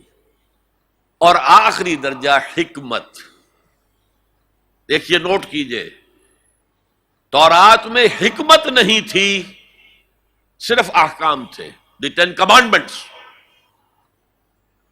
انجیل میں حکمت آئی، احکام نہیں آئے، بلکہ یہ کہہ کے گئے حضرت مسیح کہ وہی تورات کی جو شریعت ہے وہ تم پر بھی لاگو رہے گی۔ یہ دوسری بات ہے، سینٹ پال نے اس کو ختم کر دیا۔ اب عیسائیت ایک ایسا مذہب ہے جس میں کوئی قانون ہے ہی نہیں، کوئی شے حرام نہیں، کوئی شے فرض نہیں، لیکن قرآن آیا ہے جامع ہو کر، کتاب بھی ہے حکمت بھی ہے، اور اس کے حکمت کا درجہ وہ ہے کہ جس کے لیے گواہی میں دے رہا ہوں حضرت عیسیٰ سے علیہ الصلاۃ والسلام، انہوں نے اپنے حواریین سے کہا تھا ابھی مجھے تم سے کچھ اور باتیں بھی کرنی تھیں، ابھی تم ان کا تحمل نہیں کر سکو گے، جب وہ فارقلیت آئے گا، اس کے ترجمے بہت سے کرتے ہیں، وہ ان کے حلق سے یہ لفظ جو ہے پیراکلیٹوس، پیریکلوٹوس، نہ معلوم کتنے کتنے بدلے ہیں، یہ تو آپ کو شیخ احمد دیدات بتا سکتے، میں نہیں بتا سکتا۔ لہذا جب وہ آئے گا جسے وہ کہ سچائی کی روح کا ترجمہ کرتے، جب سچائی کی روح آئے گا وہ تمہیں سب کچھ بتائے گا، وہ حکمت کاملہ ہے جو قرآن میں ہے، اور یہ حضور کی تعلیم اور تربیت کا بلند ترین مقام ہے۔ یتلو علیہم آیاتہ ویزکیہم ویعلمہم الکتاب والحکمہ، اس پروسیس سے حضور نے آدمیوں کو تیار کیا ہے، اور یہ سارا عمل قرآن کے گرد گھوم رہا ہے۔ یتلو علیہم آیاتی تو قرآن ہے ہی، تزکیہ کے لیے سب سے بڑا ذریعہ قرآن ہے، کتاب یعنی احکام سارے قرآن میں ہے، اور قرآن ہی میں حکمت بھی ہے۔ ذالک مما اوحینا الیک من الحکمہ، یہ ہیں وہ چیزیں ہیں محمد جو ہم نے آپ پر حکمت میں سے آپ پر نازل کی۔ یہ جماعت تیار کر کے اب ہے دوسرا مرحلہ، اب باطل سے ٹکرانے کا مرحلہ آ گیا۔ جماعت تیار ہو گئی، ایمان ان کے دلوں میں ہے، کوئی آرزو دل میں نہیں ہے سوائے اللہ کو راضی کرنے کے، شہادت ہے مطلوب و مقصود مومن، نہ مال غنیمت نہ کشور کشائی۔ ڈسپلن کا یہ عالم ہے کہ حضور اشارہ کر دیں اپنے خون کی ندیاں بہا دیں گے، تن من دھن قربان کرنے کو تیار ہیں۔ اب اور معتدوے تعداد میں آ گئے ہیں، تب آپ نے نظام سے ٹکر مول لی اور اس نظام کو جڑ سے اکھیڑ کر پھینک دیا۔ بہت پیاری بات کہی ہے اکبر الہٰبادی نے، تو خاک میں مل اور آگ میں جل، جب خشت بنے تب کام چلے، ان خام دلوں کے عنصر پر بنیاد نہ رکھ، تعمیر نہ کر۔ ہمارے ہاں تحریکیں ہیں موبز کے ذریعے سے چاہتی کوئی چیز حاصل ہو جائے، خام دل، نہ ان کے دلوں میں ایمان، نہ ان کے عمل میں عمل صالح موجود، تو نتیجہ جو نکلے گا وہ پہلے سے معلوم ہے۔ صحابہ کرام مکے کے اندر خاک میں ملے، آگ میں جلے۔ یہ آپ کا ساحل قریبی ہے، یہاں پہ ریت ہوتی ہے نا، وہ ریت گیلی ہوتی ہے، اس کا آپ ایک گولا بنائیں اور شیشے پہ مارے، شیشہ کھڑا رہے گا، وہ بکھر جائے گی ریت۔ اسی ریت کو آگ میں ڈال کر پکا لیجئے ذرا، وہ روڑا جو بنے گا وہ ماریے تو کوئی نتیجہ نکلے گا کہ نہیں؟ خام ہے جب تک تو ہے مٹی کا ایک انبار تو، اور پختہ ہو جائے تو ہے شمشیر بے زنہار تو۔ یہ ہے طریق محمدی صلی اللہ علیہ وسلم۔ آخری سٹیج حضور کے اس انقلابی عمل میں جنگ ہے، دو طرفہ جنگ۔ یقاتلون فی سبیل اللہ فیقتلون ویقتلون، اللہ کی راہ میں قتال کرتے ہیں، قتل کرتے بھی ہیں، قتل ہوتے بھی ہیں۔ بدر میں 70 قرشی سردار مارے گئے، احد میں 70 صحابہ شہید ہو گئے۔ کوئی ضمانت نہیں ہے کہ تم جنگ میں جاؤ تمہیں کوئی نقصان نہیں ہوگا، نہیں۔ لیکن یہ ہے کہ آج کے دور میں اس مسئلے میں خصوصی اجتہاد کی ضرورت ہے، وہ میں پھر کسی اور موضوع پر گفتگو کرتے ہوئے آپ کے سامنے رکھوں گا کہ دو طرفہ جنگ کی بجائے ایک اور راستہ ہے جس کی سب سے پہلے نشاندہی کرنے والے مہاتما گاندھی تھے، نان وائلنٹ نان کوآپریشن۔ ہم نے تو انگریز کو کچھ نہیں کہا، ہم تمہارے کپڑا نہیں پہنیں گے تمہارا، ہم تو چرخہ کاٹیں گے، سوت کاٹیں گے، اس سے اپنی کھدر بنائیں گے، وہ پہنیں گے۔ اور کتنی بڑی چوٹ لگ گئی ان پر، کپڑوں کے انبار لگتے جا رہے ہیں، اتنی بڑی مارکیٹ کھوئی گئی، لیکن ہم نے تو کچھ نہیں کہا۔ انہوں نے قانون تو نہیں بنایا ہوا تھا کہ ہمارا کپڑا ضرور پہنو گے تم۔ نان وائلنٹ نان کوآپریشن، پھر آیا نان وائلنٹ سول ڈسوبیڈینس۔ پرماتما نے سمندر میں نمک پیدا کیا، ہم پرماتما کے سمندر سے پرماتما کا نمک لینے جا رہے ہیں۔ اس کا مطلب کیا تھا؟ You have challenge the taxation policy of British India. اب لاٹھیاں پڑی، جیلیں بھری، ہوا کہ نہیں؟ لیکن انہوں نے کوئی تشدد نہیں کیا، عدم تشدد۔ اس سے اگلا مرحلہ ہندوستان میں آیا ہی نہیں۔ دوسری جنگ عظیم کے بعد انگریز اتنا کمزور ہو چکا تھا، وہ فیصلہ کر چکا تھا اب اتنی دور دراز وزات کو ہم قابو میں نہیں رکھ سکتے، لہذا وہ بستر طے کر رہا تھا اپنا۔ ذرا سوچئے، سونے کی چڑیا ہاتھ سے نکل رہی ہے، لیکن کیا کسی انگریز نے کسی ہندوستانی کو مارا؟ کیا کسی ہندوستانی نے کسی انگریز کو مارا؟ آپ شیر کے منہ میں سے وہ سنہری چڑیا نکال رہے ہیں، لیکن نہ کسی انگریز نے کسی ہندوستانی کو، نہ مسلمان کو، نہ ہندو کو، نہ کسی مسلمان نے اور نہ کسی ہندو نے انگریز کو مارا۔ آپس میں لڑے ہیں، یہ بالکل دوسری بات ہے، اٹس اے ڈفرنٹ سٹوری۔ آپس میں قتل عام ہوا ہے، لیکن یہ آزادی تو ملی ہے ان کے دینے سے۔ وہ جا رہے تھے خود ہی، آپ کو معلوم ہوگا کہ انہوں نے ڈیٹ فکس کی تھی 48، لیکن ماؤنٹ بیٹن نے 47 کے اندر کہا بس جانا ہے ہم نے۔ آخری سٹیج جو اس پروسیس کی ہے وہ ایران میں امام خمینی کا جو انقلاب آیا وہ تھا ان آرمڈ ریوولٹ۔ ہم کسی کو نہیں ماریں گے، ہم پر گولیاں چلیں گی، سینوں پر کھائیں گے۔ 20,000 سے لے کر 30,000 تک آدمی مارے گئے۔ تب وہ شہنشاہ بھاگا کہ نہیں جو 2,500 سالہ جشن منا رہا تھا، جو سمجھتا تھا کہ میں وہی سائرس کے خسرو یا ذوالقرنین کا دور دوبارہ لے آؤں گا، وہ سلطنت عظیم۔ اور حال کیا ہوا؟ بہادر شاہ ظفر کی طرح 2 گز زمین بھی مل نہ سکی کوئے یار میں۔ یہ ہے آلٹرنیٹ عمل۔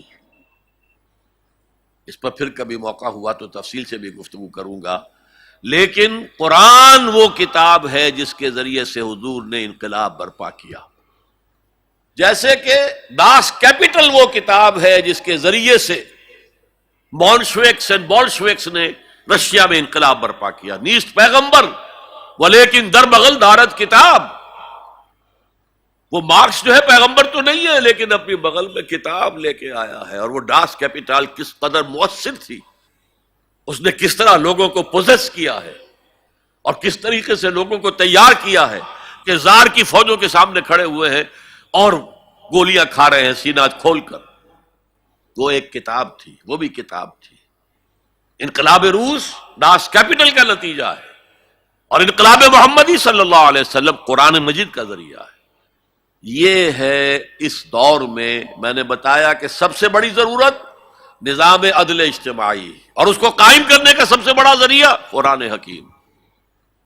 میں آپ حضرات کا بہت ہی ممنون ہوں، آپ نے میری خاصی طویل تقریر بڑی توجہ سے سنی ہے۔ اقول قولی ھذا واستغفر اللہ لی ولکم ولسائر المسلمین والمسلمات۔ هي الحلقات تحفظني بآيات من القرآن هي الحلقات تملأني بحب المصطفى العدنان هي الحلقات تحفظ